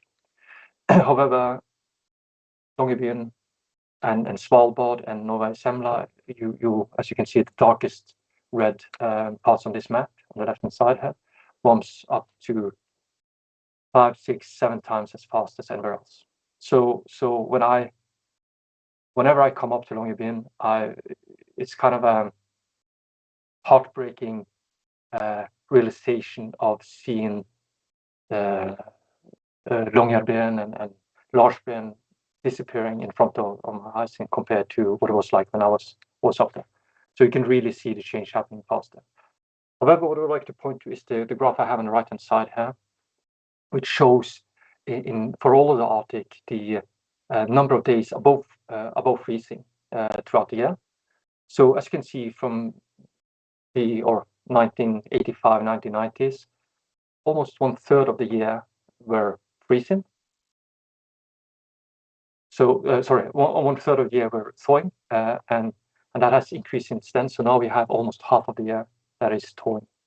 And for those of you who do not believe that has an impact on ecosystems and societies, whether water is in the liquid form as water or in the solid form as ice, I would welcome you to come with me and cross the ice on the river back home in late spring, and you will probably have a better understanding on that very suddenly. So it has profound effects on the whole of the Arctic. And what we see is now, like, we have lost, when it comes to sea ice extent, we have lost 58% of the sea ice since 1979. That is more than the area of India. So it's a larger area than India. The Arctic glaciers have lost since the beginning of 2000 about 13,000 gigatons of water equivalents. That has led to sea level rise of 4 centimeters. That may be a bit hard to understand how much is that, but let's say if you took all that water and poured that into Europe, and let's say that we wanted to do a bizarre experiment. Let's say we wanted to build a wall to 2 meters high to drown all the people. So if you fill up the Europe to 2 meters height with water, how many countries would we drown then? Well, that would be all of Europe except Russia. If we went to Oceania, that would be the whole of Australia, up to 2 meters. Or if you were on the American side, that would be 2/3 of the American states up to 2 meters height. So that is the amount of water that has been melted from the glaciers in the Arctic. And of the Greenland glacier is the strongest, most strongly affected. Similarly, there's no ocean body acidified as fast as in the Arctic. The Arctic ocean is acidifying 3 to 4 times as fast as the global average. When it comes to wildfires, in particular on the Russian side, they have quadrupled since 2010. So it's really affecting us, and permafrost thawing leading to further emissions of greenhouse gases. And there are estimates saying by 2100 that would be of the same size as what we see from US, for instance, today. And of course, also this may have some irreversible effects. So what we call tipping points or abrupt changes which is very hard to recover from. A large degree of those tipping points are located in the Arctic, and those located in the Arctic is also those we at least estimate that we have started to approach the point of tipping, or the tipping element in the process. And that is, for instance, the northern permafrost thaw, the Greenland ice sheet collapse, and what is, of course, been very much focused on lately, which we haven't been assessing from our side yet, is the AMAP, or the circulation systems in the Atlantic oceans. However, it's not only, and I just want to put this in a bit of context, it's not only climate. Also, when it comes to contamination, the Arctic has been a very good indicator, because at least when we started up, it was a very pristine environment. However, contaminants are brought up to the Arctic by long-range transport, and it accumulates in the organisms. A large degree of the contaminants accumulate in the organisms and then biomagnify through the food chain. And we found when we started up, we found, for instance, mercury levels in humans in some societies, particularly on Greenland, being 50 times as high as we found in similar areas or similar samples from Germany or US or Asia. So it was really a concern at that time, and I'll come back to that later, why this is relevant here. Then, of course, as you all are aware, it's a really abrupt change in the biodiversity or in the species composition of the Arctic. When it comes to ivory gulls, for the last 20 plus years, there's been an 80 to 90% decrease. And we see the same things. And also, I mean, when it comes to fishes, as we all are aware of, if you're a bottom-dwelling fish living on 50 meters depth outside of Svalbard, if you are pushed northward due to Atlantic species moving north, and you have to follow the continental shelf down to 3,000 meters, that is not a livable environment. So a lot of those species that are endemic species to the Arctic, they are actually on the ridge of their habitat, and further a further push northward could lead to extinction. And why is this important? Well, this is important when we think about climate change, because it's not only climate affecting the animals of the Arctic. It is the combination of climate, of contaminants, of biodiversity change, and then of course every other pressure that the animals face, like disturbance, infectious diseases, and so on. Here we go. So that is also what we try to bring into the conventional work. We work, as I said, with a lot of those international bodies. IPCC is just one of those, and but we also try to bring forward this aspect of it's not only about climate, but it's what UN called, or UN Environment called, the triple planetary crisis, where you have to assess all those three different processes at the same time and the synergies to understand how the system is threatened. So, and this is also the reason why I wanted to point to contaminants. So does it work to bring the Arctic to the global arena? It does, I would say so, it does. And we've been working we have some success stories in the work, in particular on contaminants. So when we look into two of those major regulating mechanisms come to contaminants, the Minamata Convention on mercury and the Stockholm Convention on persistent organic pollutants, they were actually based upon Arctic data. Arctic data brought forward through AMAP and Arctic Council, and being brought forward to the policy base and led to very successful regulation of, in particular on mercury, as this paper describes. And this is also the main reason why we continue to do this when it comes to IPCC and UNFCCC, is that we strongly believe that bringing the most rapid changing environment to the table of the negotiator is very important.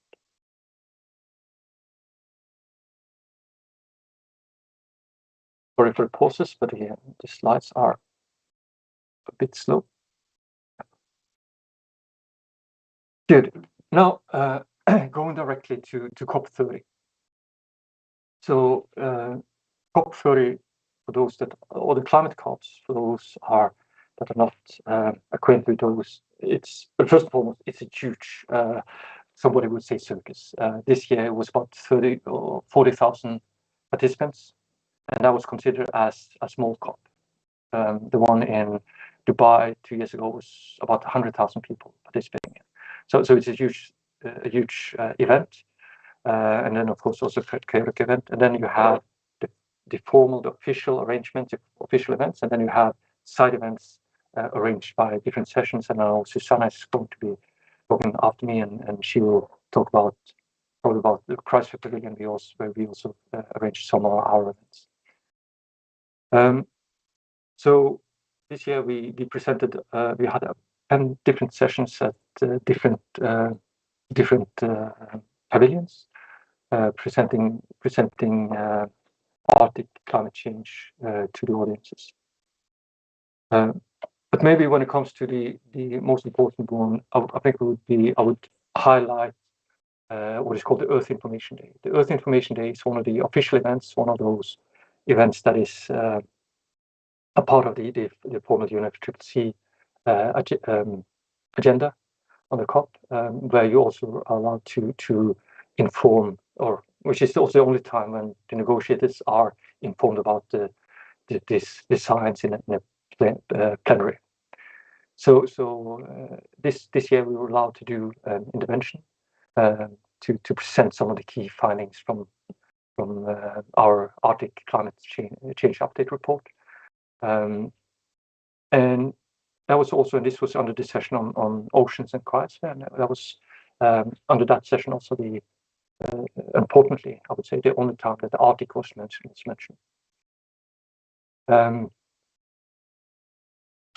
But we did sessions on the pavilion of IPCC, particularly we had a session on inclusion of indigenous knowledge into their assessment work, because that is also something that IPCC is trying to incorporate now, is how to bring in those other sources of knowledge as well, not only science, but also indigenous knowledge, and also with those aspects that brings forward. So, does this work? What is the outputs of the COPs? Some of you probably read the news. From this COP, it was a roadmap to phase out fossil fuels was launched. it was, of course, less committing than we were hoping for. However, it is good to see that being brought up, and as you know, it's all about how it's implemented, and it's up to every state to implement it to a stronger degree than the declaration. So it's also, even though it's not as committing as we were hoping for, it gives a good indication.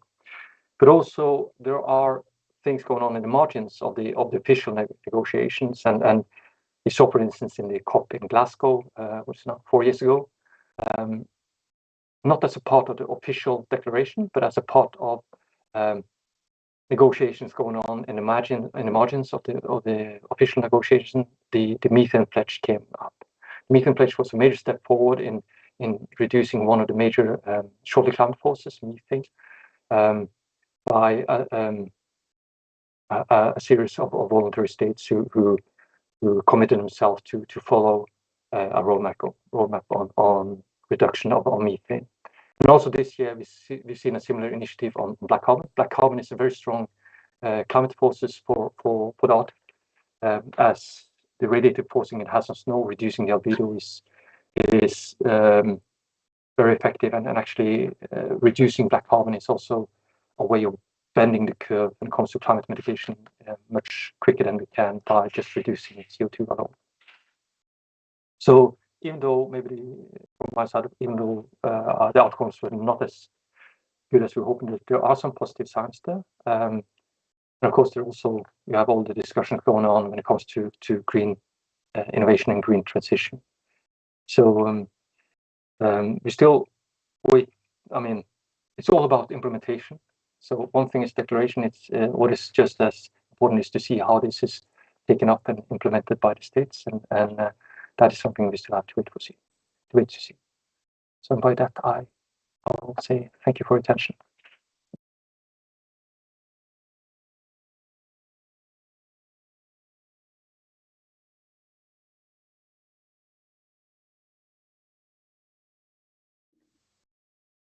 Thank you very much for your talk. I think we learned a lot about AMAP and what you did at COP. So now the floor is open for questions and also discussion. So I would like all speakers to turn on their video.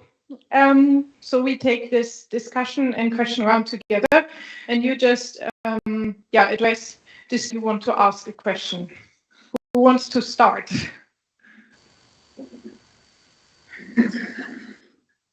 No one? Okay. We also don't have online questions. Maybe people think about a question. Yeah.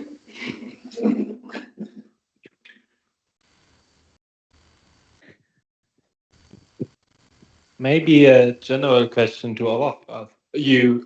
What is the general vibe at the COP30? Do you think in times of more and more crisis and international work becomes more and more difficult due to different conflicts, the change at the COP is changing?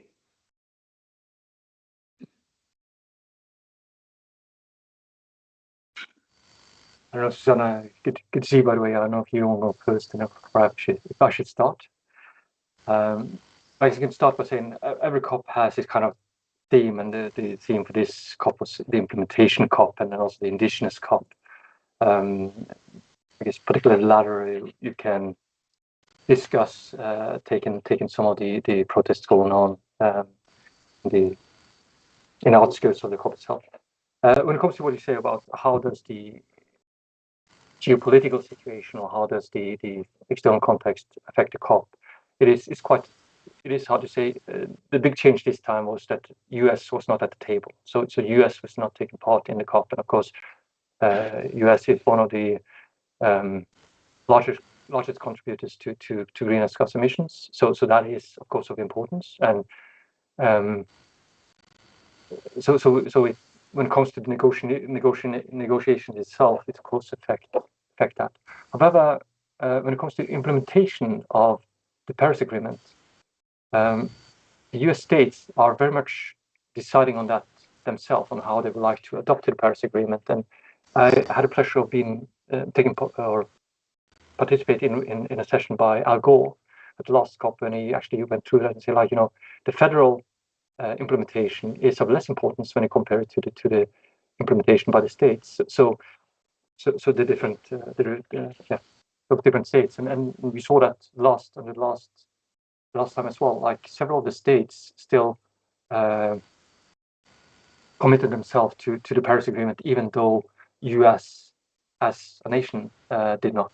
So it does have some impacts, but of course it's all about implementation, I guess.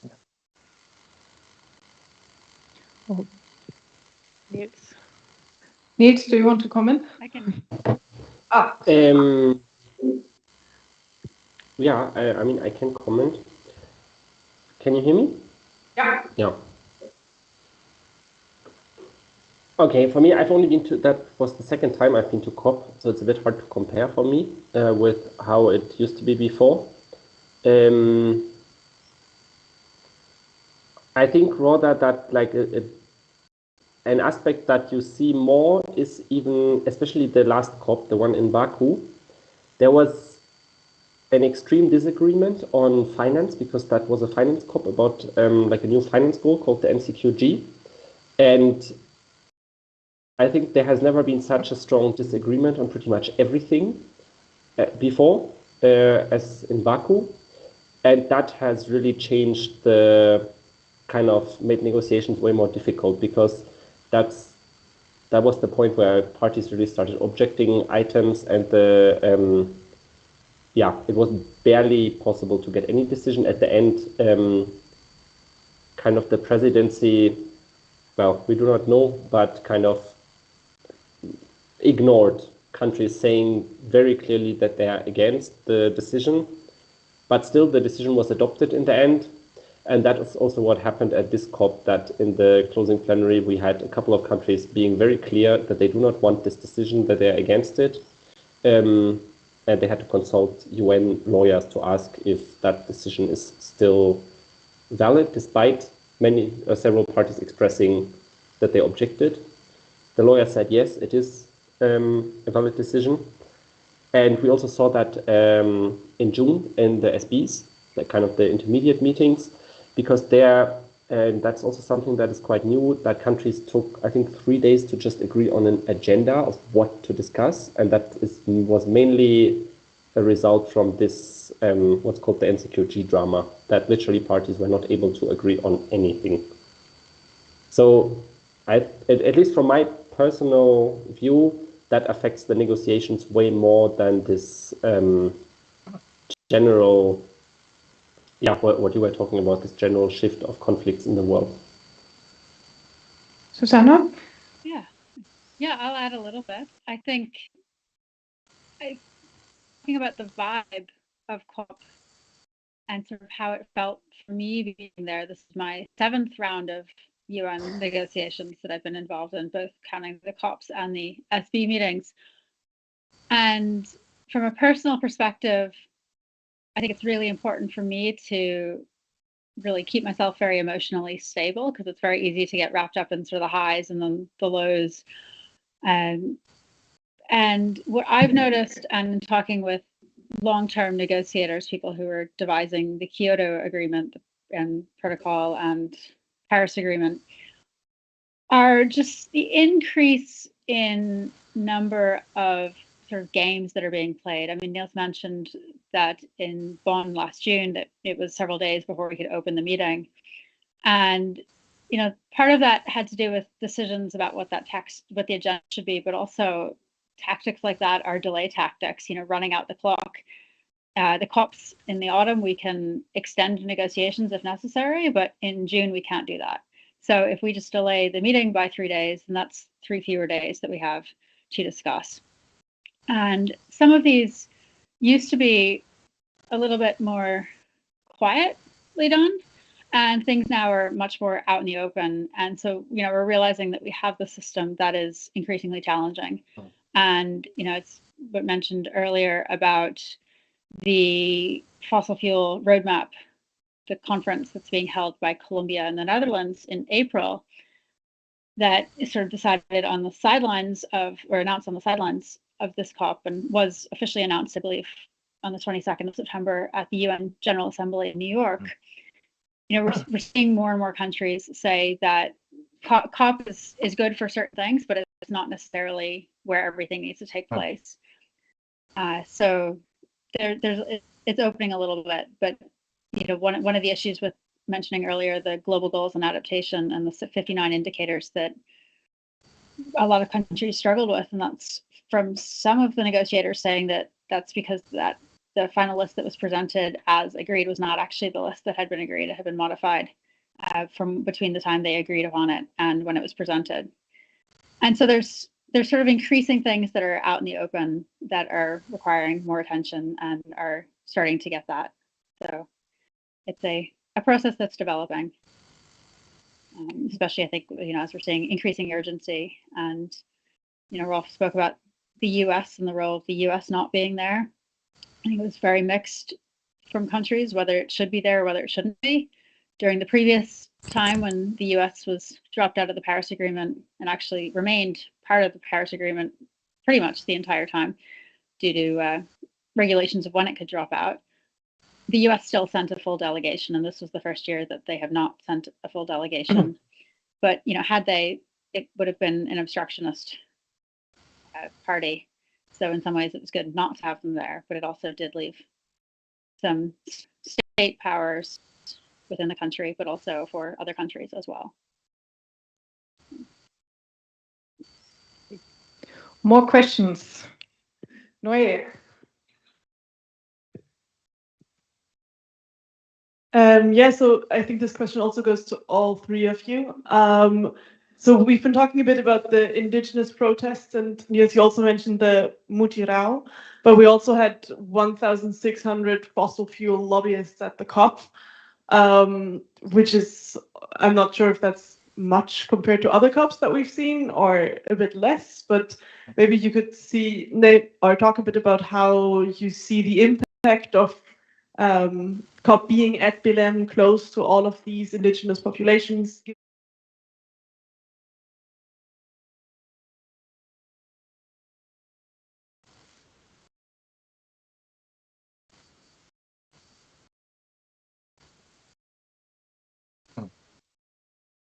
Yes, it's a good question, and of course, I mean, the protests were visible because they were taking part just close to the entrance of the venue. So the protests are visible, and also on Brazilian TV you could see them. I'm not sure how. I'm less aware about how much you could see about that in other places than Brazil. But of course, there's whether that impacts the negotiators, it's really hard to say. I know, yes, maybe Nils or Susana have some impressions on that, but it's really hard to say. But when it comes to the what you say about the fossil fuel lobbyists, that was also raised during the COP in Baku, like how that has increased, and that is, of course, you can enter the to enter the COP, you need to be accredited, and you can be accredited either as an observer or as part of the a national party. And of course, it's up to every national party to bring in who they, or allow who they would like into the COP. But also, like for instance, Norway was criticized after the COP in Baku when they allowed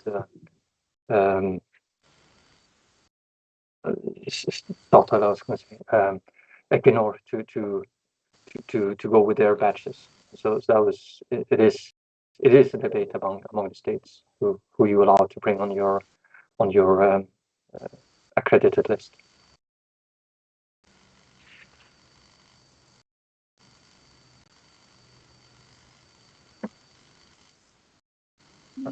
I can just speak to that just a little bit. I think, you know, adding what Rolf said, I was actually having a meeting with some Arctic indigenous communities when we actually went into lockdown and then were evacuated. because of one of the Indigenous demonstrations that came into COP. And I don't think it really had any impact on negotiations, at least not in the ones that I was in. Where we really saw that on the negotiation side was a huge amp up of security. And the response was that we've got people who are unaccredited who have gotten into the venue. And so there were riot police everywhere. There were snipers there. And it felt, I mean, a lot of us walking around inside felt kind of almost more insecure that we suddenly need to be protected from all of these, you know, Indigenous defenders and people who've come to really talk about the impact of the climate crisis when there are 1,600 fossil fuel lobbyists who are there as negotiators and members of parties. I did hear from some of the Indigenous people who came there that they do feel that they were heard by civil society and that they gained some benefits through that. I know they got some attention, our audience with the COP presidency for apparently a good period of time when they were really able to express themselves. And a couple things that Brazil was able to do locally, but I'm not certain it really impacted negotiations all that much at that level. It did make the final text, there was discussion about land rights, which may not have been included in there otherwise, but it didn't make it into the discussions per se. Yes, as you say, Susana, I think for the Indigenous peoples also, it was, I mean, even though it addressed, of course, the importance of the Amazonas, for instance, when it comes to mitigation or uptake of CO2, but also a lot of their protests were on, as you say, on land rights, on issues when it comes to pollution of rivers, of burning of forest for agriculture use, and so there's a lot of more local issues. So it's kind of a mix of the local issues and the global issues, which is good in that sense. And I think when it comes to local issues, also they got more visibility in Brazilian media, it seems like, and also in international media in that sense. So, but of course, I guess maybe the negotiations would have more impact if you could swap, 1,600 lobbyists with 1,600 Indigenous people. So maybe that could speed up or put some other perspectives into negotiations. I think there'd be a lot of support for that as well, yeah, within the negotiations.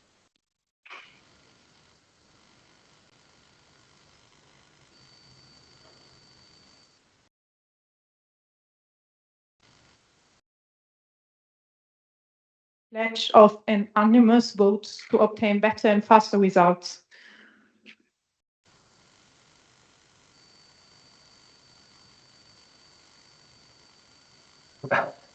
I'm not sure if you have an answer to that, but I mean, it is the nature of the UN system on working this way. So I know some of you might be more updated on that than I am, or on Nils maybe.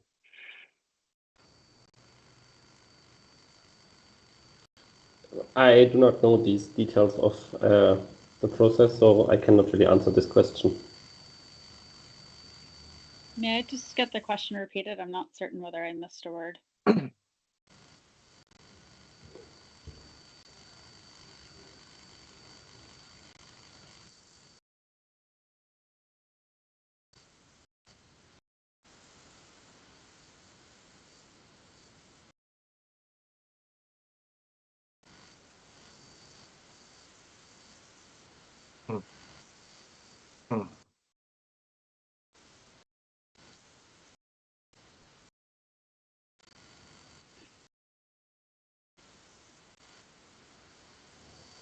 Yes. So, okay. There is a draft, I believe, to change that system, but it ironically does not have unanimous support. So there is some discussion about how this needs to be reworked. It is identified as a problem. And I believe it's actually some of the petro-states that are being obstructionist, that are the ones that have actually implemented the current system back 30-something years ago. And so it's one of those that really became very vocal last year, how we can change the system. It fell off a little bit this year, but I think there's some undercurrents that are still going pretty strong about trying to figure out how we do this.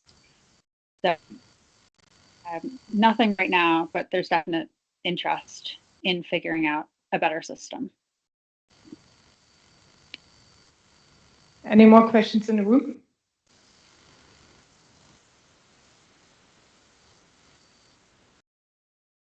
So they gave like $5 million to the rainforest project that was introduced by President Lula da Silva. But apart from that, so that was really honorable because it was the largest contribution to that new rainforest protection fund. But other than that, what role did Norway play?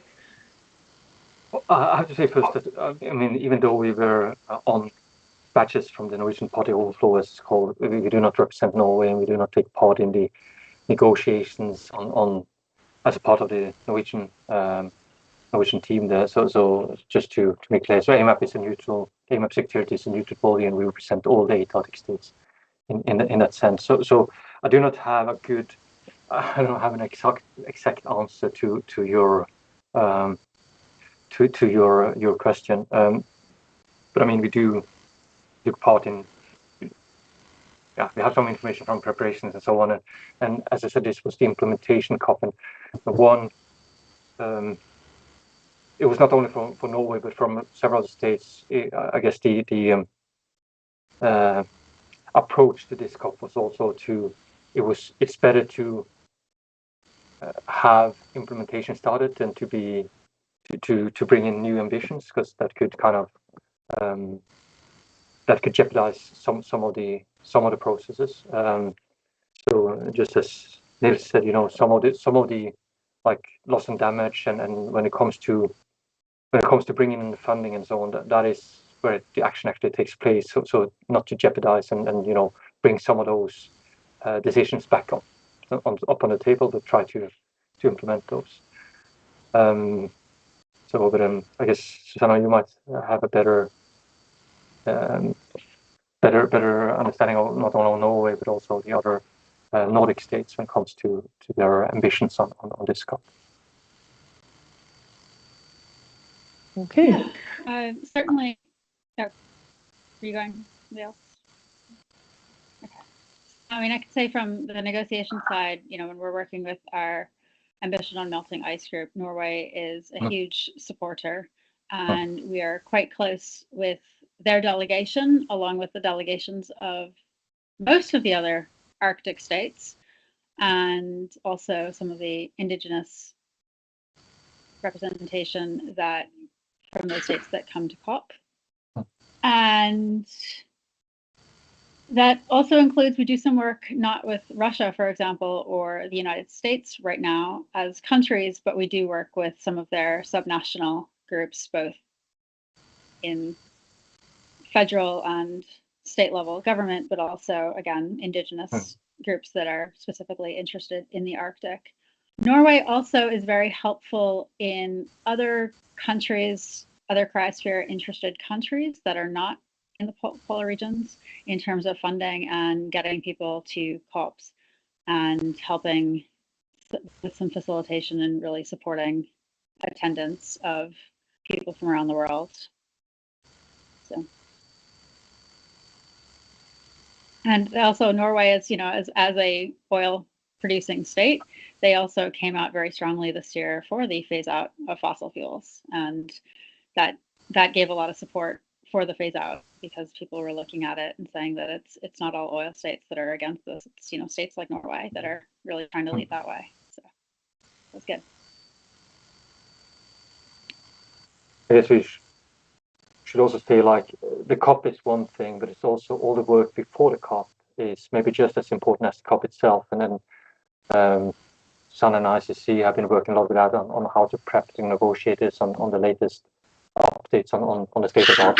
We've been working with them, and like, so you have, I mean, you have of course, the week before the COP, when the actually preparations to negotiations starting, but also the bilateral and multilateral discussions on beforehand, when there are alliances built and so on, and also of course have the Bonn meeting in June where also a lot of the agenda is discussed. So it's not only about the COP, and it's as you also said, it's not.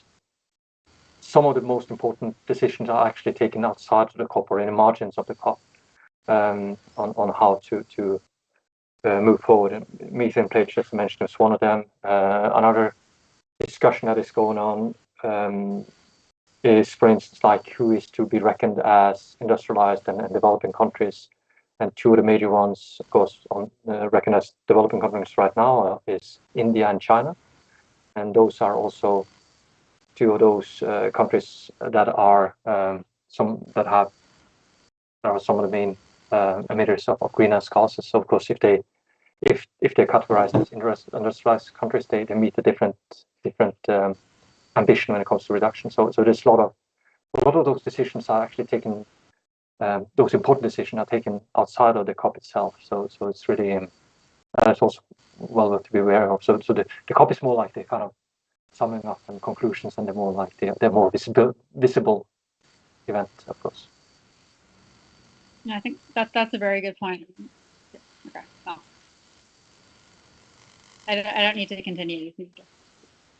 The event, because that's something that I really want to emphasize. So we see like what happened at COP, but it's really not the only thing that matters. The thing that matters is how you position yourself in this ecosystem.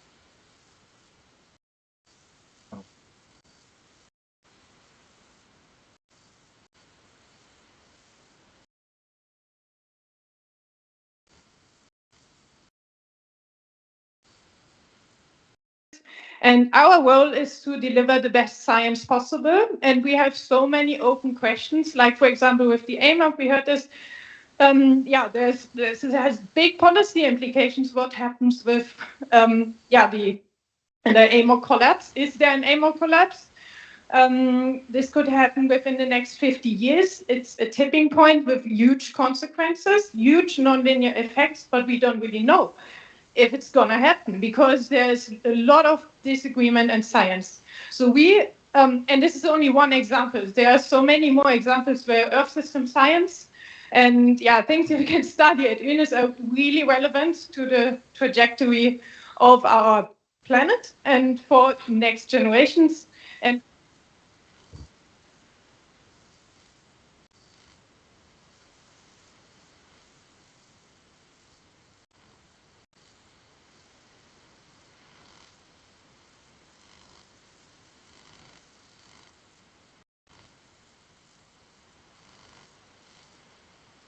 so this is easily said because there's a lot of money on the dark side, because we didn't yet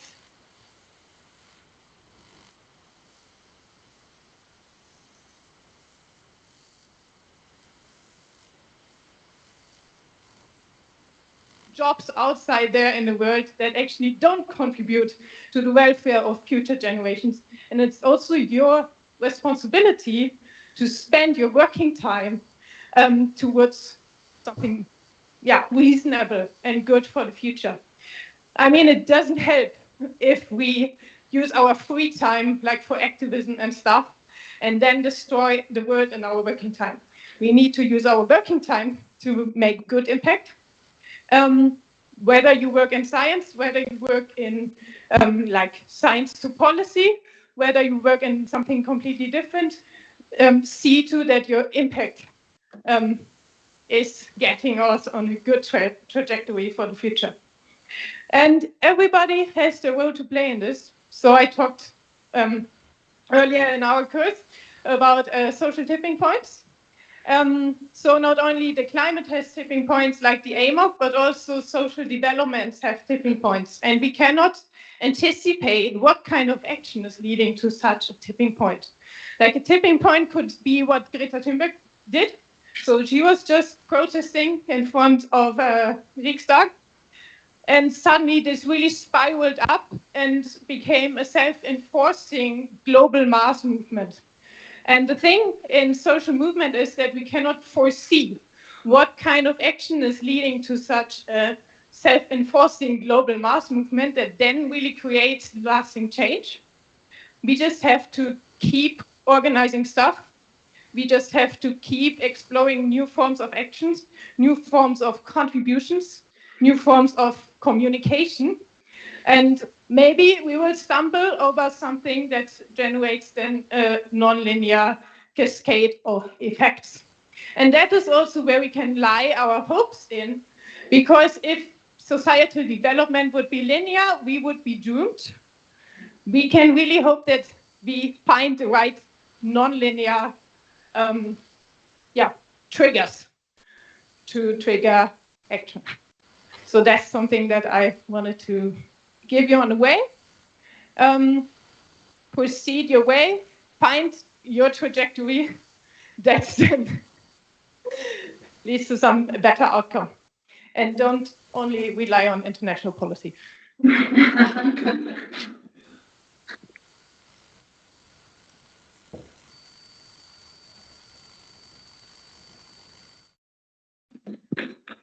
Thank you very much to the speakers that you sacrificed your evening. And thank you very much for the audience, for staying that long and asking good questions. And yeah, I hope to see you again at some other event. Thank you, Francesca. Thank you. Thank you. Thank you for inviting us. Thank you all. Thank you. I also want to thank Luis, who worked a lot behind the scenes here to make the whole streaming possible. It's actually a lot of work, and he does a really good job in it. So if you look at the online streaming, it looks completely different than how it looked in the room. So, and he is implementing music into this and creates a nice background, and it's like really, really good. Thank you, Luis. Thank you, Noé, for helping at this event too. Behind the scenes, and Hilde for introducing Rolf and also inviting Rolf to the event. And then thanks for Ingrid Ballari from UNIS, who sponsored the pizza.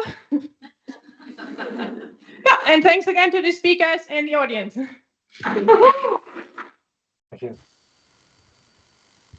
Thank you all. Thank you.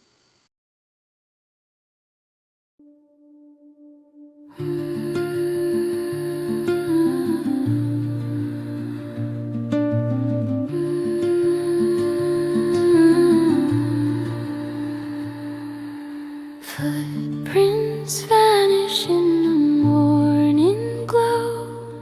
The sky hangs low, heavy with snow. A whisper drifts through the frozen pine. A voice like yours, just out of time. Every breath becomes a prayer. Every shadow, you still there. White side.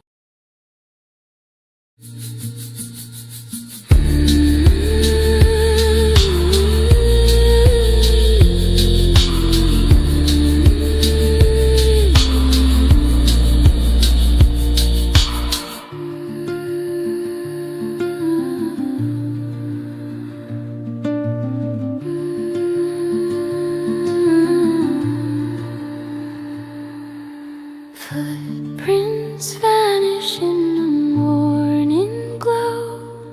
The sky hangs low, heavy with snow. A whisper drifts through the frozen pine. A voice like yours, just out of time. Every breath becomes a prayer. Every shadow, you still there. White silence, endless and white, where the wind keeps your memory.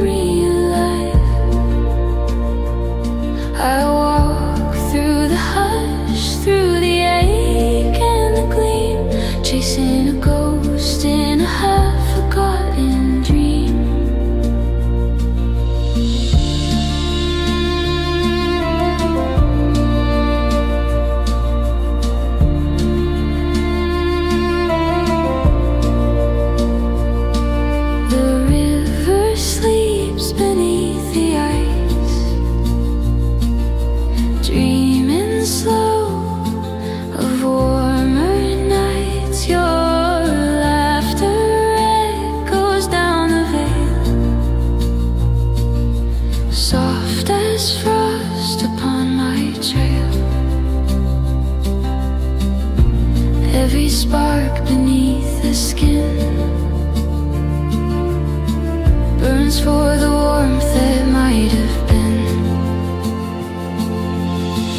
White silence, endless and wide, where the wind keeps your memory alive. I walk through the hush, through the ache and the gleam, chasing a ghost in a half-forgotten dream. If I call your name, will the snow reply?